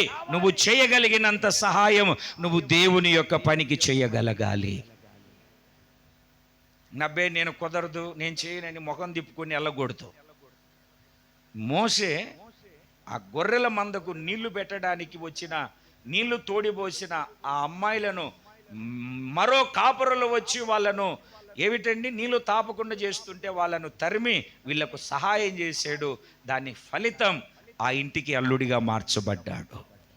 ఒక చిన్న సహాయం నువ్వు చేస్తే, మరలా చెప్తున్నాను, ఒక చిన్న సహాయం చేస్తే నూరింతల సహాయాన్ని నువ్వు పొందుకోగలుగుతావు. విత్తనం ఉందా? విత్తనం ఉందా? ఆ విత్తనాన్ని నువ్వు భూమిలో నాటితే ఒక విత్తనము 120 గింజల్ని ఇస్తుంది. ఎన్ని ఇస్తుంది బ్రదరు? చెప్పండి, నోటి తెరిచి చెప్పండి. ఎన్ని ఇస్తుంది? ఒక గింజను భూమిలో నాటితే 120 గింజలు ఇస్తుంది. మన దేవుని బిడ్డలమైనటువంటి మనలో దేవుని వాక్యము నాటబడుతుంది కదా. నాటబడినటువంటి వాక్యము ద్వారా నూరింతల ఫలము పొందుకోవాలి అని అంటే మనము కూడా సహాయము చేసి పరిచర్యకు, ఇతరులకు సహాయము పొందడానికి అర్హులైనటువంటి వారికి నీ చేతనైనంత మటుకు నువ్వు సహాయము చేయగలుగుతున్నావా? అప్పటికప్పుడే నీ దేవుడు నీ పట్ల కార్యాన్ని జరిగించాలి అని అంటే నువ్వు సహాయము చేయగలిగినటువంటి వ్యక్తిలాగా మార్చబడాలి. దేవుని పరిశుద్ధ నామమునకు స్తోత్రం కలుగునుగాక. కొరింథీయులకు రాసినటువంటి మొదటి పత్రిక 16వ అధ్యాయము 16వ వాక్యాన్ని చదువుదాం. 16 సహోదరులారా, అట్టి వారికిని అమ్మా పనిలో సహాయము చేయుచు ప్రయాసపడుచు ఉండు వారి అందరికీ మీరు విధేయులై ఉండవలెనని మిమ్ములను బతిమాలు కొనుచున్నాను. ఆ స్టెఫెన్ ఇంటి వారికి సహాయాన్ని చేయమంటున్నారు. పౌలు గారు పత్రిక రాస్తూ కొరింథీ సంఘానికి అట్టివారికి మీరు సహాయాన్ని చేయమంటున్నారు. ఎవరు అట్టివారంటే 15వ వాక్యాన్ని చదివితే, స్టెఫెన్ ఇంటి వారు అకయ యొక్క ప్రథమ ఫలమై ఉన్నారు. వారు పరిశుద్ధులకు పరిచర్య చేయుటకు తమ్మును తాము అప్పగించుకొని ఉన్నారు. బైబిల్ చరిత్రలో మొదటి హతసాక్షి. రాళ్లతో కొట్టేటప్పుడు వారి వస్త్రాలు పౌలు పాదాల దగ్గర పెట్టారు. ఈ పత్రిక రాసిన పౌలే. ఆయనే అంటాడు, నేను స్టెఫెన్ ఇంటి వారికి మాత్రమే బాప్తిస్మం ఇచ్చాను. స్టెఫెను చావడానికి సాక్షిగా, వాళ్ళ వస్త్రాలకు సాక్షిగా ఉన్నాడు ఈ పౌలే. స్టెఫెన్ ఒక చిన్న ప్రార్థన చేస్తాడు, ఈ పాపం వీళ్ళ మీద మోపొద్దు. ఆ ప్రార్థన ఫలితమే అనుకుంటానేమో దేవుని అనాది ప్రణాళికను బట్టి దేవుడు పౌలు గారిని రక్షించుకొని సంఘాలకు పత్రిక రాయగలిగినటువంటి సేవకుడిగా వాడుకున్నాడు. దేవుని బిడ్డలారా, ఆ పౌలు గారు స్టెఫెన్ ఇంటి వారి కోసం పత్రిక రాస్తున్నాడు కొరింథీ సంఘానికి. వాళ్ళు కష్టపడుతున్నారు. వాళ్ళు పరిచర్య చేయడానికి తమ్మును తాము అప్పగించుకున్నారు, తమ్మును తాము దేవుని సేవకై అప్పగించుకున్నారు. పరిశుద్ధులందరికీ వాళ్ళు పరిచర్య చేస్తున్నారు. వాళ్ళు అకయ యొక్క ప్రథమ ఫలముగా ఉన్నారు. వారికి మీరు సహాయము చేయండి, వాళ్లకు మీరు సహకరించండి, వాళ్లకు సహకారులుగా మీరు ఉండండి. ఈ రోజున సంఘములో కీర్తనకారుడు కూడా అదే అంటాడు, నేను నా దేవుని మందిరము మేలు నిమిత్తమై నేను సహాయం చేస్తాను, నా దేవుని మందిరం కొరకు నేను మేలు చేస్తాను అని చెప్తాడు. ఈ రోజున మనం ఇతరులకు సహకరించి సహాయము చేసే ఒక సహకారులుగా దేవుని యొక్క సన్నిధిలో, దేవుని యొక్క పరిచర్యలో మన ఆత్మ సంబంధమైనటువంటి యాత్రను మనము కట్టుకొనవలసినటువంటి వారమై ఉన్నాము. 2 చేతులు పైకెత్తి సంతోషంగా దేవునికి స్తోత్రం చెబుదాం. సహాయం చేస్తున్నామా, సహాయం చేయట్లేదా? చిన్నపిల్లలు ఆడుకున్నట్టుగా ఉంటారు చూడ, రే కొట్టుకెళ్ళి పాల ప్యాకెట్ తీసుకురాపో, నాకేమిస్తావు, నీకేరా పాలు, అయితే నాకేంటి, ఒరే పంచదార తీసుకురాపోరా, నాకేమిస్తావు, అరే నీకేరా పాలలో, నాకేంటి. మనం ఎవరికైనా సహాయం చేసేటప్పుడు ఆడికి సహాయం చేస్తే నాకేమొస్తుంది, ఆడికి సహాయం చేస్తే నాకేం కలుగుతుంది, వాడికి ఏమన్నా నేను చెయ్యాలా, నేనేమన్నా వాళ్ళ తాతనా, వాళ్ళ అబ్బనా, వాళ్ళ అన్ననా, వాడికి ఇస్తే నాకేంటి అనుకోవద్దు. నువ్వు సహాయం చేయి, నీ ఓపిక ఉన్నంత వరకు ప్రభువు అన్నీ అనుగ్రహిస్తాడు. ప్రభు నీకు కావలసినవన్నీ అనుగ్రహిస్తాడు. ఒకవేళ ద్వారం మూయబడి నువ్వు ఇరుక్కొని పోతే ద్వారాన్ని తెరుస్తాడు. నువ్వు కలవరాల మధ్యలో ఉంటే, కన్నీల వలయంలో చిక్కుకొని ఉంటే కన్నీటిని నాట్యముగా మారుస్తాడు. అప్పటికప్పుడే గొప్ప కార్యాలు దేవుడు జరిగిస్తాడు నీ జీవితంలో. నువ్వు సహాయము చేయగలగాలి. రెండవ విషయాన్ని చెప్తాను. అదే దీనవృత్తాంతముల 2వ గ్రంథము 29వ అధ్యాయము 29వ అధ్యాయంలో 33వ వాక్యాన్ని అలాగనే మనం చదువుకుంటూ వస్తే, ఇందాక చదివాం కదండి, తమ్మును తాము ప్రతిష్ఠించుకొనుట యందు యాజకుల కంటే లేవీయులు యథార్థ హృదయులై ఉన్నారు. ఒకటి, సహాయం చేశారు లేవీయులు. రెండవది, ఆ లేవీయులు ఎలా ఉన్నారు అని అంటే, ప్రతిష్ఠించుకున్నటువంటి యాజకుల కంటే కూడా వీళ్ళు ఎలా ఉన్నారంటండి, యథార్థ హృదయము కలిగిన వారై. హృదయము అన్నిటికంటే మోసకరమైనది, ఘోరమైన వ్యాధి కలిగింది.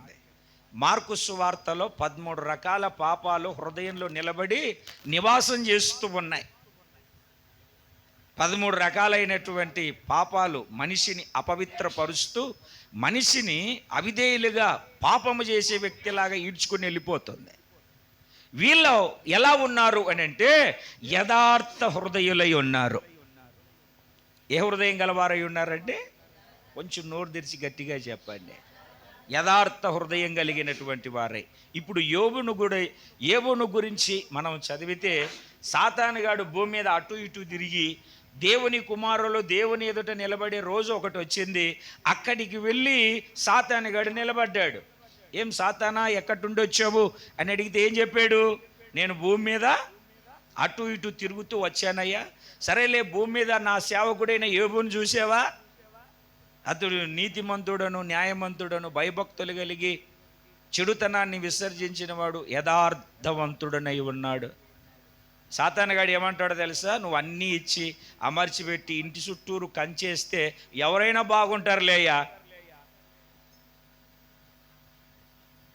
బాగుంటారులేయా, మరి ఏం చేద్దామంటావు, ఆ కంచెను తీసే ఒకసారి. సరే తీసేసాను పో. మొత్తం ఉన్న ఆస్తి అంత పోయేటట్టుగా చేశాడు.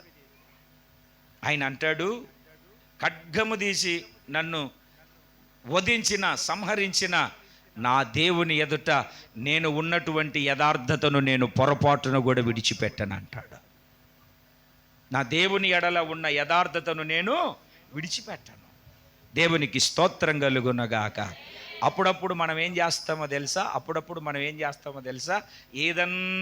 మనకు ఏదన్నా ఇబ్బందికరంగా, ఆటంకకరంగా, అంతెందుకు ఏదన్నా మనము నష్టపోతాము అని అనుకున్నప్పుడు, ఎవరికన్నా ఏదన్నా హెల్ప్ చేస్తాము అని చెప్పి మనం ఇది చేస్తే నష్టపోతాము అని తెలిస్తే మనం ఏం చెప్తామో తెలుసా అండి? 66 అబద్ధాలు చెప్తాం. ఎన్ని అబద్ధాలు చెప్తాము? కొంచెం నోరు తెరిచి చెప్పండి అమ్మా. ఎన్ని అబద్ధాలు చెప్తామా చెప్పమా? 66 అబద్ధాలు చెప్తాం. ఇద్దాం అనుకున్నాను కానివ్వండి, ఇప్పుడే అర్జెంటుగా బ్యాంకులో ఇరుక్కపోయింది అది. అరే రే, ఒక గంట ముందు చేస్తే బాగుండునే, నిన్ననే అడుగుతానన్నావు కదా, నిన్న అడగలేదని వేరే చోట ఖర్చు పెట్టేశాను. ఇట్లా ఎన్ని అబద్ధాలు చెప్తామో. అంటే హృదయంలో ఏం లేదు? నోరు తెరవండి. యథార్థత లేదు. 15వ కీర్తనలో మీరు ఒక మాటను చదువుతారు. 15వ కీర్తన, ఈ 15వ కీర్తనలో ఒక అద్భుతమైనటువంటి మాటను మనం చదువుతాం. చూడండి, మీరు దేవుని యొక్క వాక్యాన్ని చదువుతూ ఉన్నప్పుడు 2వ వాక్యము, యథార్థమైన ప్రవర్తన కలిగి నీతిని అనుసరించుచు హృదయపూర్వకముగా నిజము పలుకువాడే. ఏమవుతాడు ఇతను? కలెక్టర్ అవుతాడా? యాక్టర్ అవుతాడా? డాక్టర్ అవుతాడా? మినిస్టర్ అవుతాడా? మోసగాడు అవుతాడా? ఎవరవుతాడు అని అంటే, ఇతడు యెహోవా గుడారములో అతిథిగా ఉండగలుగుతాడు, పరిశుద్ధ పర్వతము మీద నిలబడగలుగుతాడు. యథార్థ హృదయము, మోసకరమైన హృదయము కాదు, ద్వేషము కలిగిన హృదయము కాదు, కఠినమైన హృదయము కాదు, యథార్థమైనటువంటి హృదయము కలిగి ఎవరైతే దేవుని సన్నిధిలో నిలబడగలుగుతారో, ఎవరైతే విరిగి నలిగిన యథార్థమైనటువంటి హృదయము కలిగి తమ ఆధ్యాత్మికమైనటువంటి మనుగడను కట్టుకొని ముందుకు కొనసాగించబడగలుగుతారో, వాళ్ళ జీవితము ఆశీర్వాదకరమైనటువంటి మార్గాలలో నడిపించబడుతుంది. అప్పటికప్పుడే వాళ్ళ జీవితంలో గొప్ప కార్యం జరుగుతుంది. ఇంకా మనము ఆ వాక్యాన్ని చదువుకుంటూ వస్తే, అతడు ప్రమాణము చేయగా నష్టము కలిగినను మాట తప్పడు. 4వ చరణములో ఏం చేయడంటేనండి, కొంచెం నోరు తెరిచి చెప్పండి మీరు. ఏం తప్పడండి? మనం ఎన్నిసార్లు తప్పేమో, ఎన్నిసార్లు మన మాటను మనం దాటుకొని వెళ్ళామో. అందుకే యేసు ప్రభు అంటాడు, నీ మాట అవునంటే అవును, కాదంటే కాదు. అసలు ఎందుకు యథార్థ హృదయం కావాలి మనకు? ఎందుకు మనము యథార్థ హృదయం కలిగినటువంటి వారమై ఉండాలి? ఒకసారి గట్టిగా చేతులు ఊపుతూ హల్లెలూయా అనండి. అది కాదు, ఓ పాట పాడినట్టుగా హల్లెలూయా హల్లెలూయా. చేతులు పైకెత్తేనండి. హల్లెలూయా హల్లెలూయా. చేతులు ఎత్తి ఊపారు, బాగానే ఉంది, నేను కాదనట్లే, మీరు చేతులు ఎత్తి ఊపారు. అయితే ఆరాధనతో నీ హృదయము అంటు కట్టబడిందా? ఆరాధనతో నీ హృదయము అంటు కట్టబడిందా? హృదయపూర్వకమైన ఆరాధన నువ్వు చేయగలుగుతున్నావా? హెబ్రీలకు రాసిన పత్రిక 10వ అధ్యాయము 22వ వాక్యం. హెబ్రీలకు రాసిన పత్రిక 10వ అధ్యాయము 22వ వాక్యం. మనస్సాక్షికి ఏమైందంటే, నేను మనస్సాక్షికి ఏమైందండి? తుప్పు పట్టింది. మనస్సాక్షికి కల్మషము తోచకుండునట్లు ఏ హృదయం అంటే అండి ఇది? కొంచెం గట్టిగా చెప్పాలి, కాస్త తలలు పైకి ఎత్తండి. ఏ హృదయం అంటే ఇది? చెప్పట్లేదు మీరు.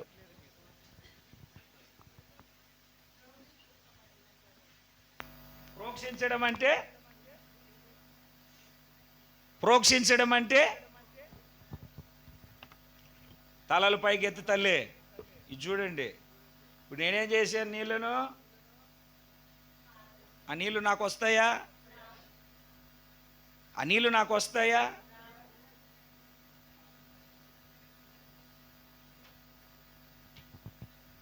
ఏం చేశాను నీళ్ళని నేను? ఇప్పుడు కాదు, ప్రోక్షించాను, పక్కన ప్రోక్షించాను. పక్కన కాదు, మనము దేవుని సన్నిధిలో మన పాత హృదయం ఏం చేయాలి అని అంటే ప్రోక్షింపబడాలి. మరలా తీసుకోకుండా, మరలా దాన్ని లోపలికి పెట్టుకోకుండా. అంటే మనస్సాక్షి ఉందే లోపల, సెన్స్. ఇప్పుడు సెల్ ఫోన్ ఉందా అండి? సెల్ ఫోన్ ఇప్పుడు ఇట్లా లైట్ వెలుగుతుందా? ఇట్లా లైట్ వెలిగిన తర్వాత రింగ్ చేసేటప్పుడు ఈ చెవు దగ్గర పెట్టుకున్న వెంటనే ఏమైపోతుంది? అది స్క్రీన్ ఏమైపోతుంది? ఆగిపోతుంది. అంటే దాని అర్థం ఏమిటి? దీంట్లో 7-8 సెన్సార్లు ఉంటాయి. అందులో ఈ స్క్రీన్ సెన్సార్ ఒకటి, అది యాక్టివిటీలో ఉంది, అది పనిచేస్తుంది. సెన్సార్ ఏం చేస్తుంది? పనిచేస్తుంది. నువ్వు రింగ్ చేసి చెవు దగ్గర పెట్టుకున్న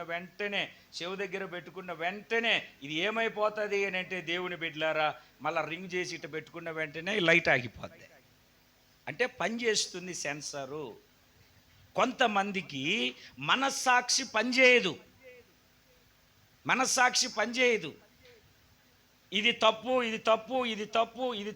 అని తెలిసి కూడా మనస్సాక్షి లోపల తప్పు చేయకూడదు లోపల ఎంత కొడుతున్నా, కాముకుండు, పక్కన ఉండు అని చేయాల్సిందంతా. ఇప్పుడు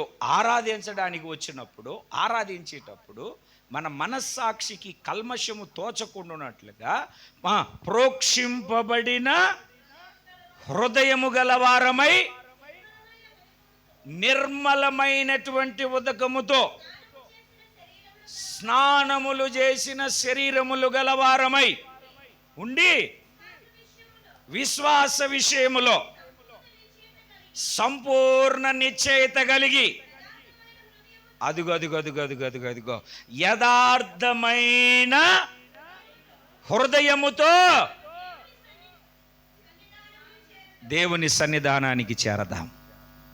సార్ 2 చేతులు పైకెత్తి ఏం స్తోత్రం చెప్పొద్దు. వద్దు. మనం ఎలా రావాలంటే దేవుని సన్నిధికి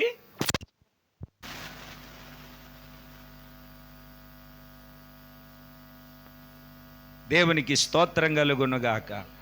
ఎలాంటి హృదయం గలవారే రావాలంటే దేవుని సన్నిధికి? యథార్థ హృదయం ఎప్పుడు కలుగుతుంది? మనస్సాక్షి చక్కగా పనిచేయాలి. మనకెవరు బోధించనక్కర్లా.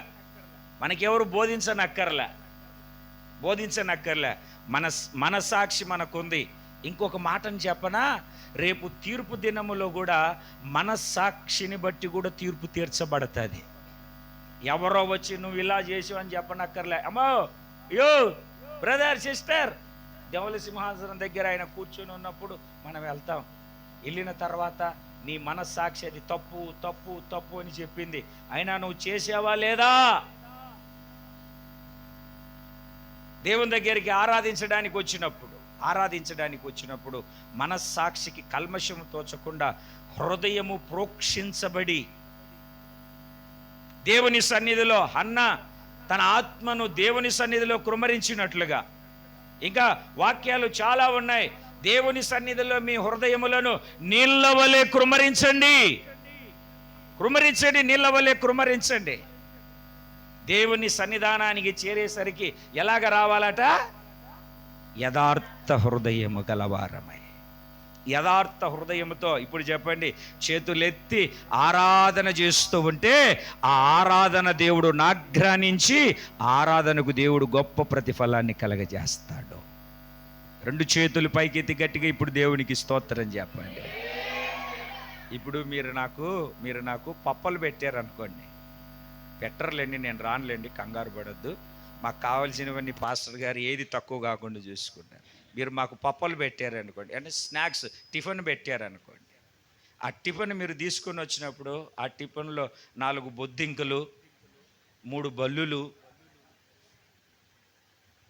ఒక 1/2 కేజీ సీమలు ఉన్నాయనుకోండి, ఎంత బాగుంటుంది అది? చెప్పట్లేదు. మరి దేవునికి ఆరాధించే హృదయం ఎలా ఉండాలి? ఆ బొద్దింకలు, సీమలు, పక్కింటోడి మీద కోపము, నాకంటే బాగుపడింది దుర్మార్గురాలు అనుకుంటూ, అసలు ఏంటి ఇది సనుక్కుంటూ గొనుక్కుంటూ. ఈ హృదయం ఉండకూడదు దేవుని సన్నిధికి వచ్చేసరికి. ఏ హృదయం ఉండాలట? యథార్థమైన హృదయం. బయట అంతా మాట్లాడి వచ్చి ఇక్కడికి వచ్చి కళ్ళు మూసుకొని పిల్లి పాలు తాగుతున్నట్టుగా, నాకేం తెలియదు ప్రభు, నేనంటే ఏంటి ప్రభు అని ప్రభుకి ప్రసంగాలు చేయకూడదు మనం. అంటే అక్కడ హృదయము శుద్ధి చేయబడి, అందుకే హృదయ శుద్ధి గలవారు ధన్యులు, వారు చెప్పండి కొంచెం గట్టిగా చెప్పండి, వాళ్ళు దేవుని చూస్తారు. ఒక ఆయన వచ్చి ప్రవర్త ప్రకటిస్తున్నాడు, నువ్వు చావబోతున్నావు, నీళ్లు చక్కబెట్టుకో అన్నాడు. ఆయన అలా తిరిగాడండి, ఈయన ఎలా తిరిగాడు? గోడ తట్టు తిరిగి ఒక చిన్న ప్రార్థన, దేవా యథార్థ హృదయుడనై సత్యముతో నీ సన్నిధిలో ఎట్లు ప్రవర్తించితేనో కృపతో జ్ఞాపకం చేసుకొని ఒక చిన్న కన్నీరు గార్చాడు. ఎంత కార్చాడండి? చిన్న కన్నీరు అంతే. వచ్చి నువ్వు చావబోతున్నావు, నీళ్ళు చక్కబెట్టుకో అని చెప్పిన ఆయన నడిమిశాల దాటక మునిపే, అంటే మనం మూలపురం మందిరం పైన ఒక ఇల్లు ఉందనుకోండి, ఆ ఇంట్లోకి వచ్చి ప్రకటించి అతడు కిందికి దిగక మునిపే ఈ ప్రార్థన ఎంతసేపు అండి? రాజుల 2వ గ్రంథము చదవండి మీరు ఒకసారి. రాజుల 2వ గ్రంథము 20వ అధ్యాయము 3వ వాక్యాన్ని ఒకసారి చదవండి త్వరగా. రాజుల 2వ గ్రంథము 20వ అధ్యాయము 3వ వాక్యం.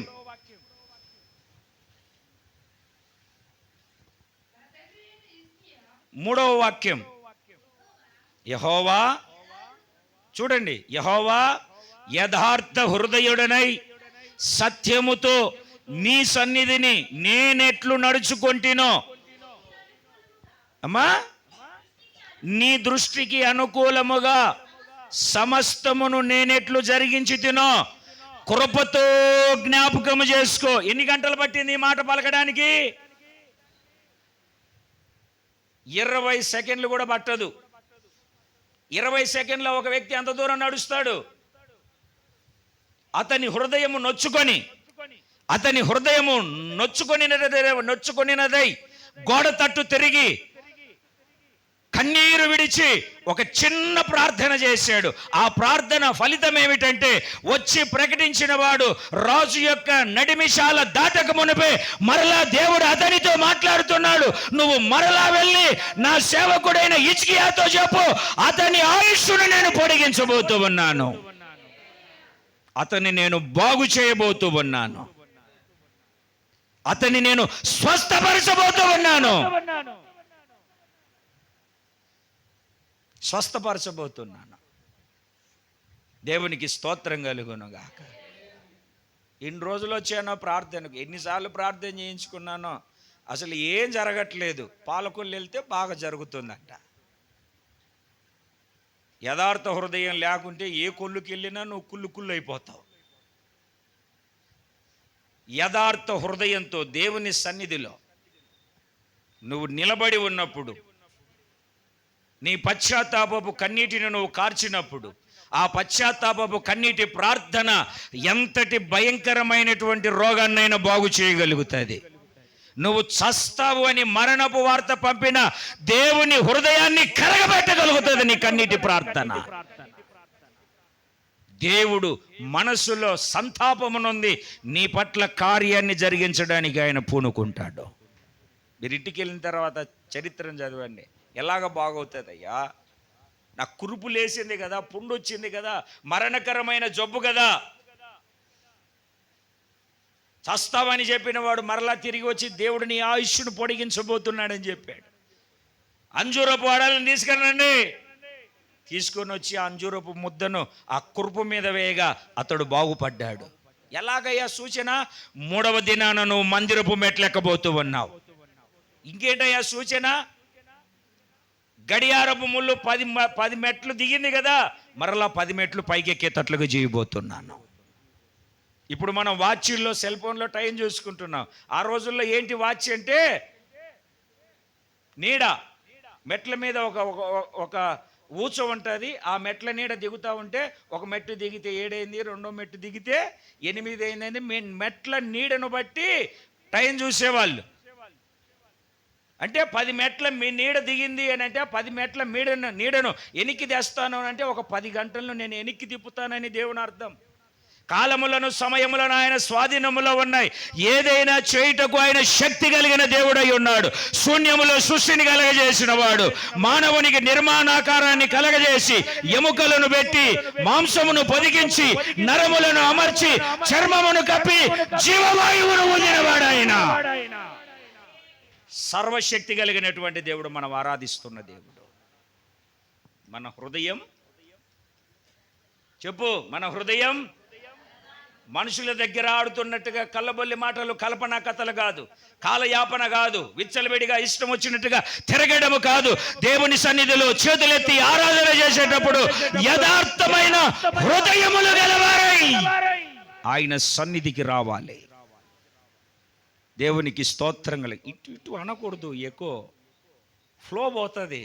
నువ్వు వదిలేసేదాన్ని, పెట్టాల్సినంత పెట్టి వదిలేసి, అరవాల్సినంత మాత్రమే అరుస్తాను నేను. స్తోత్రం చెప్పండి ఒకసారి గట్టిగా చెప్పాలి, సంతోషంగా 2 చేతులు పైకెత్తి. ఏ హృదయం అండి? ఏ హృదయం అండి? యథార్థమైన హృదయం. దేవునికి స్తోత్రం కలుగునగాక. 2 చేతులు పైకెత్తి స్తోత్రం చెప్పండి ఒకసారి గట్టి. మరలా ఒకసారి బిగ్గరగా చెప్పండి, హల్లెలూయా. ఏ హృదయం కలిగిన వారమై ఉండాలి?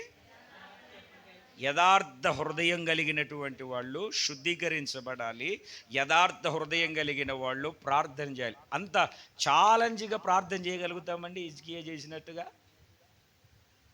ఏమని చేశాడు ప్రార్థన? యథార్థ హృదయుడనై నీ సన్నిధిలో నేను ఎట్లు నడుచుకుంటున్నా చెప్పగలుగుతామా? అయ్యా ఈ సంవత్సరంలో నాయనా 9 నెలలు అయిపోతున్నాయి నాయనా. అయిపోయినాయా? అయిపోతున్నాయి. 9 నెలలు అయిపోతున్నాయి. ఒక్క ఆదివారం కూడా మానకుండా నేను గుడికి వచ్చాను నాయన అని యథార్థ హృదయంగా చెప్పగలుగుతావా? మా బంధువుల్లో ఎవరి పెళ్ళికి వెళ్ళలేదు నాయన, అందరి పెళ్ళికి వెళ్ళి కట్నాలు రాసి వచ్చాను నాయన, దుర్మార్గులు, మాకు ఎవరు మా వాళ్ళ పెళ్ళికి రాలేదు నాయన అని అందరితో చెప్పుకుంటాం. అది చెప్పుకోకపోయినా ఇబ్బంది ఏం లేదు. దేవుని సన్నిధిలో యథార్థ హృదయము కలిగి దేవునికి స్తోత్రం కలుగునగా. అయ్యగారు చిన్న కానుకండి, అయ్యగారు చిన్న దేవుడు ఇమ్మన్నా, నిన్ను ఇస్తున్నావు కదా, నువ్వు అంతే ఇవ్వాలనుకున్నావు కదా. ఇంట్లో 1,00,000 రూపాయలు ఉందనుకో, 50 రూపాయల నోటు అయితే వేస్తావు కానీ 2,000 నోటు లేకుంటే 500 నోటు ఏం తీసుకురావుగా. మాట్లాడట్లేదు మీరు. అంటే హృదయంలో ఎంత తీయాలో బీరువాలో మాట్లాడరు ఏంటండి? మరలా దాన్ని తీసుకొని వచ్చి చేతులు పట్టుకొని చిన్న కానుక.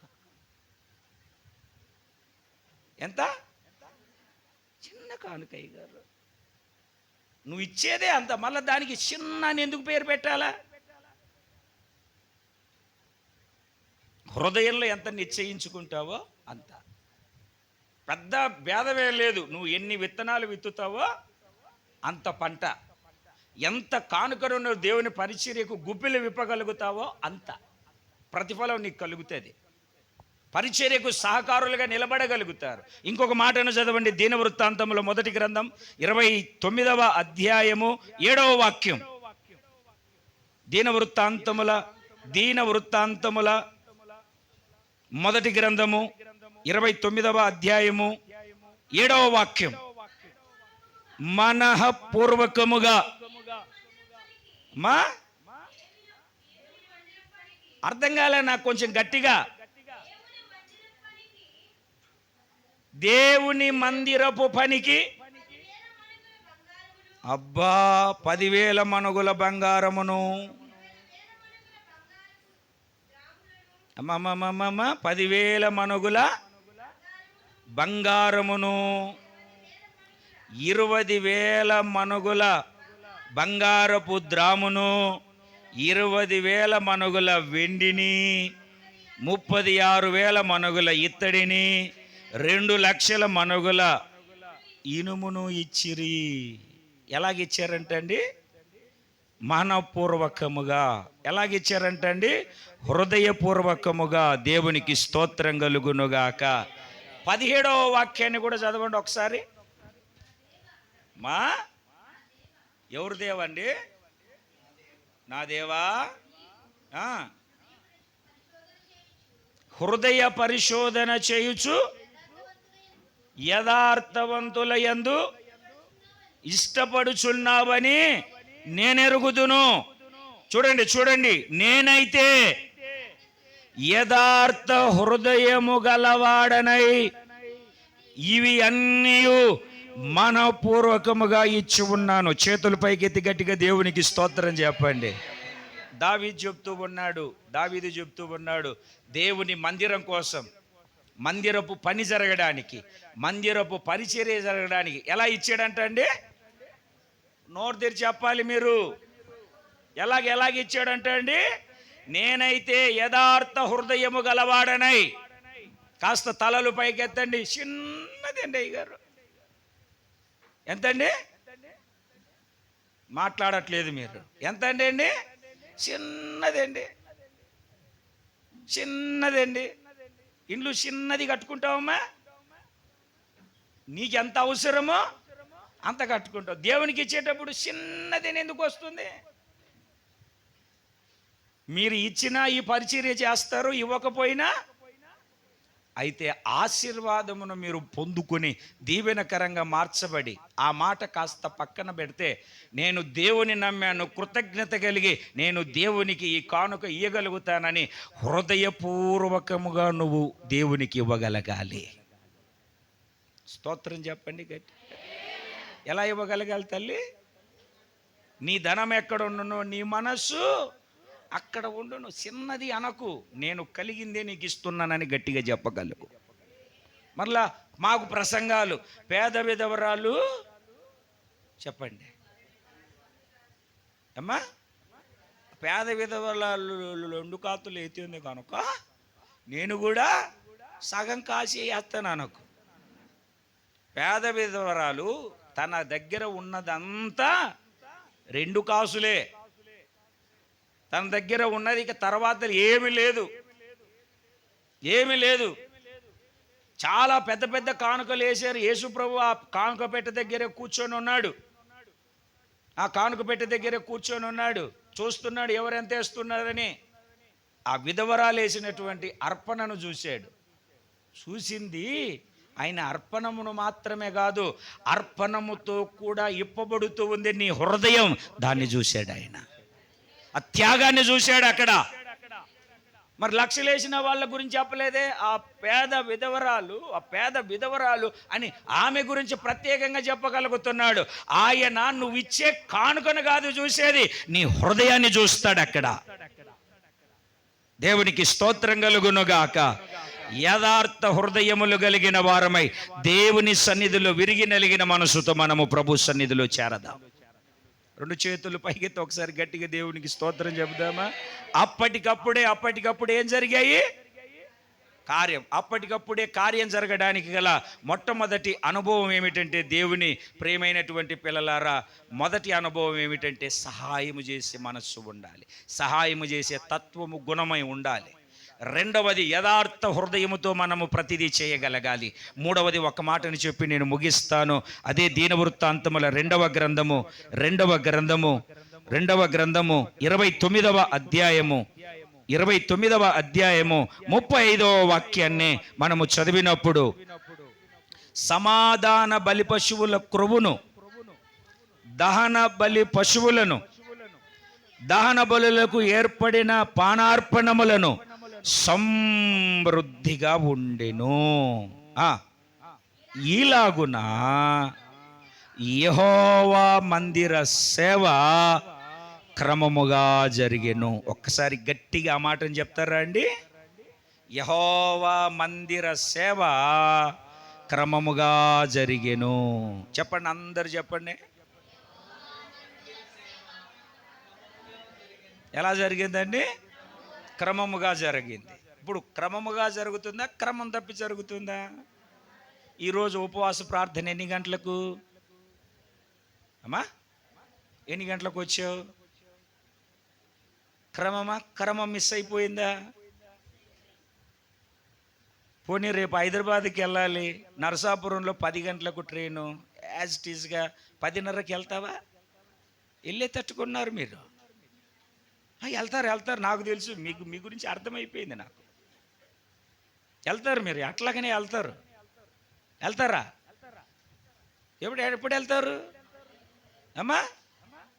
గుండె నొప్పి వచ్చింది, సీటు తీయించుకున్నాం, పొద్దున్న 9 గంటలకు డాక్టర్ రమ్మన్నారు, రాత్రి 10 గంటలకు వెళ్తారు, పడుకొని నిద్రపోయి తినేసి మింగేసి ఆరబెట్టి కదా.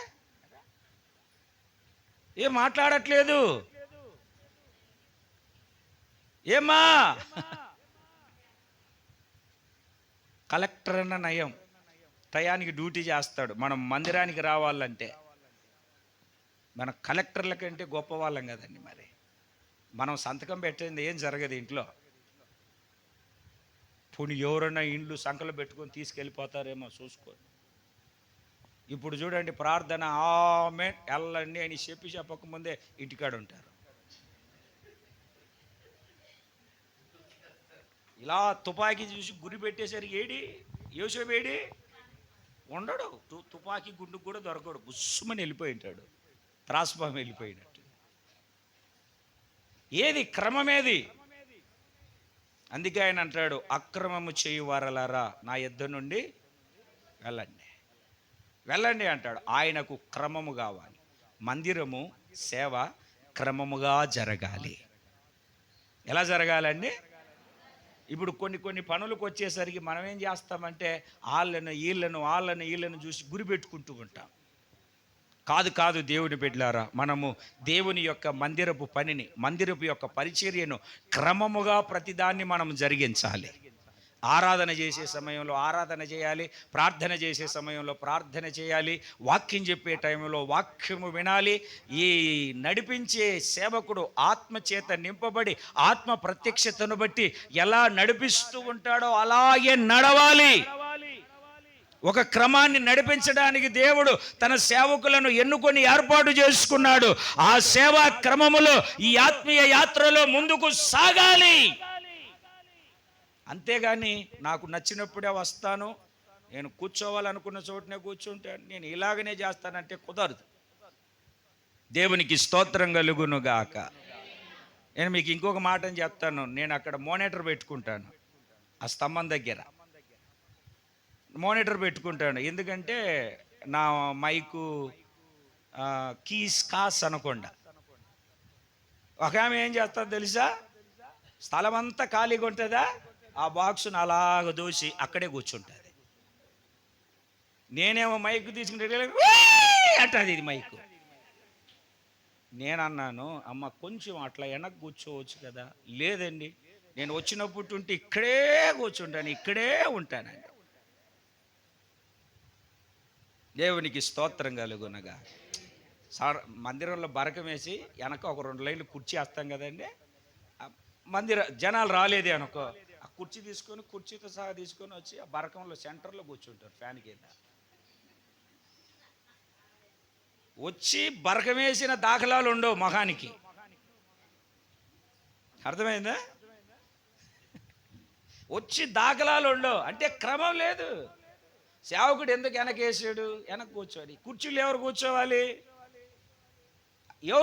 కుర్చీల్లో? ముసలోళ్ళు, నడువు నొప్పి వచ్చిన వాళ్ళు, కాళ్ళ నొప్పి వచ్చిన వాళ్ళు. అవునా కాదా? ఏం మాట్లాడట్లేదు మీరు.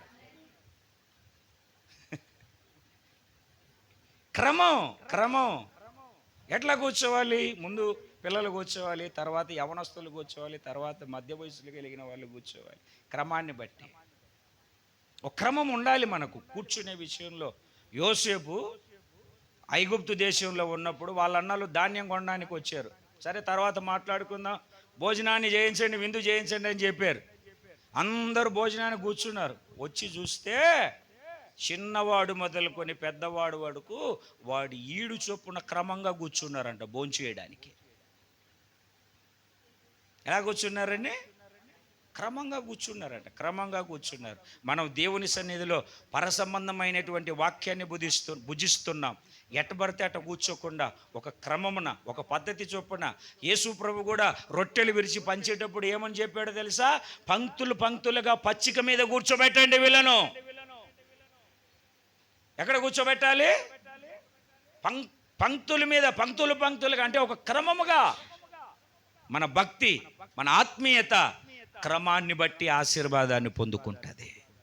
క్రమమును బట్టి మనం ఆశీర్వదించబడతాం. మనకు ఒక క్రమం ఉంది, ఈ పరిచర్యకు ఒక క్రమం ఉంది, సేవకులకు ఒక ప్రత్యక్షతనిచ్చి ఈ తల్లిగారి దగ్గర నుండి, పీటరయ్య గారి దగ్గర నుండి, ఇప్పుడు ఆనంద్ కుమార్ గారి వారి తరం వరకు వాళ్ళు ఒక క్రమం కలిగి పరిచర్య జరిగిస్తున్నారు. ఇప్పుడు ఎవరిదో ఏదో చూసేసి అదే చేయాలంటే కుదరుతుంది అయ్య గారు. మనకు ఒక క్రమం ఉంది, ప్రత్యక్షత ఉంది, దాన్ని బట్టే నడిపించబడాలి మనం. దేవునికి స్తోత్రం కలుగునగా. నేను హైదరాబాద్ వెళ్ళానండి, అక్కడ ఇలాగుందా అంటే ఇక్కడ అలా ఉండడానికి కుదరదండి. ఏమండి, అర్థమవుతుందా? మాట్లాడట్లేదు. వెనకాల రంగు లైట్లు పెట్టాలండి, కొనివ్వండి, ఒక 40,000 ఇవ్వండి, పెడదాం. ఒక క్రమం ఉంది. సేవకులకు ఒక ఆలోచన, ఒక నడిపింపు. దేవునికి స్తోత్రం కలుగునగాక. ఇంతకంటే గొప్పగా చేయగలిగే సామర్థ్యం ఉంది. అయినా దేవుని ప్రత్యక్షతను బట్టి ఏది ఎలా చేయాలో, ఏ మీటింగ్ ఎలా జరపాలో, ఏ మందిరానికి ఏ విధంగా చేయాలో దేవుని సేవకులకు దేవుడు ఒక ఆలోచననిచ్చాడు. ఏ సంఘాన్ని ఎలా నడపాలో దేవుడు సేవకులకు ఒక ఆలోచననిచ్చారు. ఆ వాక్యానుసారమైన క్రమములో మిమ్మల్ని నడిపిస్తాడు. చెప్పరు, నాకు తెలుసు. మర్చిపోయి వచ్చారు మీరు. హల్లెలూయా, నాకు తెలుసు. దేవునికి స్తోత్రం కలుగునగా. ఇలాగ క్రమము, యెహోవా మందిరానికి ఒక సేవా క్రమం ఉంది. అది నువ్వు చెప్పే క్రమము కాదు, దేవుడు సేవకుడికి చెప్తే సేవకుడు నీకు నేర్పే క్రమం. ఆ క్రమాన్ని బట్టి నువ్వు నడిపించబడితే అప్పటికప్పుడే దేవుడు కార్యాన్ని జరిగిస్తాడు. జరగాల వద్దా? అప్పటికప్పుడే మా జీవితంలో కార్యం జరగాలి అన్న వాళ్ళంతా ఒకసారి హల్లెలూయా చెప్పండి. జరగాలంటే నువ్వు సహకరించాలి. నువ్వు ఇతరులకు సహాయం, ఎవరికి? ఇతరులకంటే నువ్వు సహాయం చేయడానికి అర్హులైనటువంటి వారికి నువ్వు సహాయం చేయాలి. రెండవది, యథార్థ హృదయము కలిగి దేవుని సన్నిధిలో నడవాలి. మూడవది, మందిరపు సేవా క్రమంలోనికి రావాలి. ప్రతి దాంట్లో దేవుడు నీ హృదయానికి లింకు పెట్టున్నాడు. ఆరాధనకు లింకు, నువ్వు ఇచ్చే అర్పణకు హృదయంలో లింకు, నీ పరిశుద్ధతకు హృదయంతో లింకు. ఎందుకంటే అదే స్టీరింగ్ లాంటిది, అదే నిన్ను ఎటుపడితే అటు నడిపించేది. అది క్రమముగా ఉంటే భక్తి, పరిచర్య ప్రతి విషయంలో క్రమముగా ఉండగలుగుతాం. అందుకే నీ హృదయాన్ని క్రమపరుచుకుందాం. ఈ ఆఖరి రోజు, ఆఖరి రాత్రి కూడిక ముగించక మునిపే ఒక క్రమములోనికి మన భక్తిని, మన పరిశుద్ధతను, మన పరిచర్యను నడిపించుకున్నట్లుగా మోకరించండి. 2 చేతులు ఆకాశం వైపు చాపి ఒక చిన్న ప్రార్థన చేసుకునండి. ఈ రోజున జీవము కలిగినటువంటి దేవుడు, అప్పటికప్పుడే అప్పుడు కార్యాలు చేసిన దేవుడు ఇప్పుడు జరిగించబోతూ ఉన్నాడు. ఇప్పుడు కార్యాలను ప్రారంభించబోతున్నాడు. మోకాళ్ళ మీదకి రండి, ఎవరితో మాట్లాడద్దు.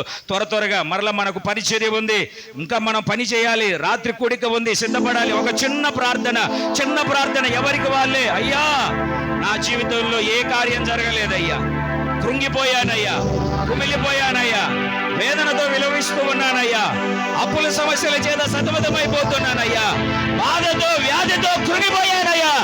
అప్పటికప్పుడే ఆ రోజు కార్యం చేసిన దేవుడవు ఇప్పుడు ఈ రోజున నా జీవితంలో ఒక గొప్ప కార్యాన్ని జరిగించయ్యా. అద్భుతం జరిగించే దేవుడవయ్యా, సహాయాన్ని చేయగలిగిన దేవుడవయ్యా.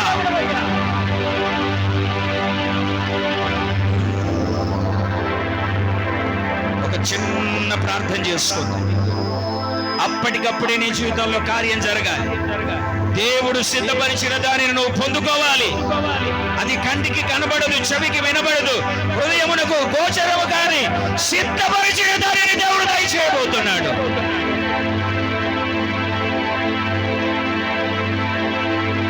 ఈరోజు దేవుడు నీతో మాట్లాడి ఉంటే ఒక చిన్న తీర్మానం చేసుకో.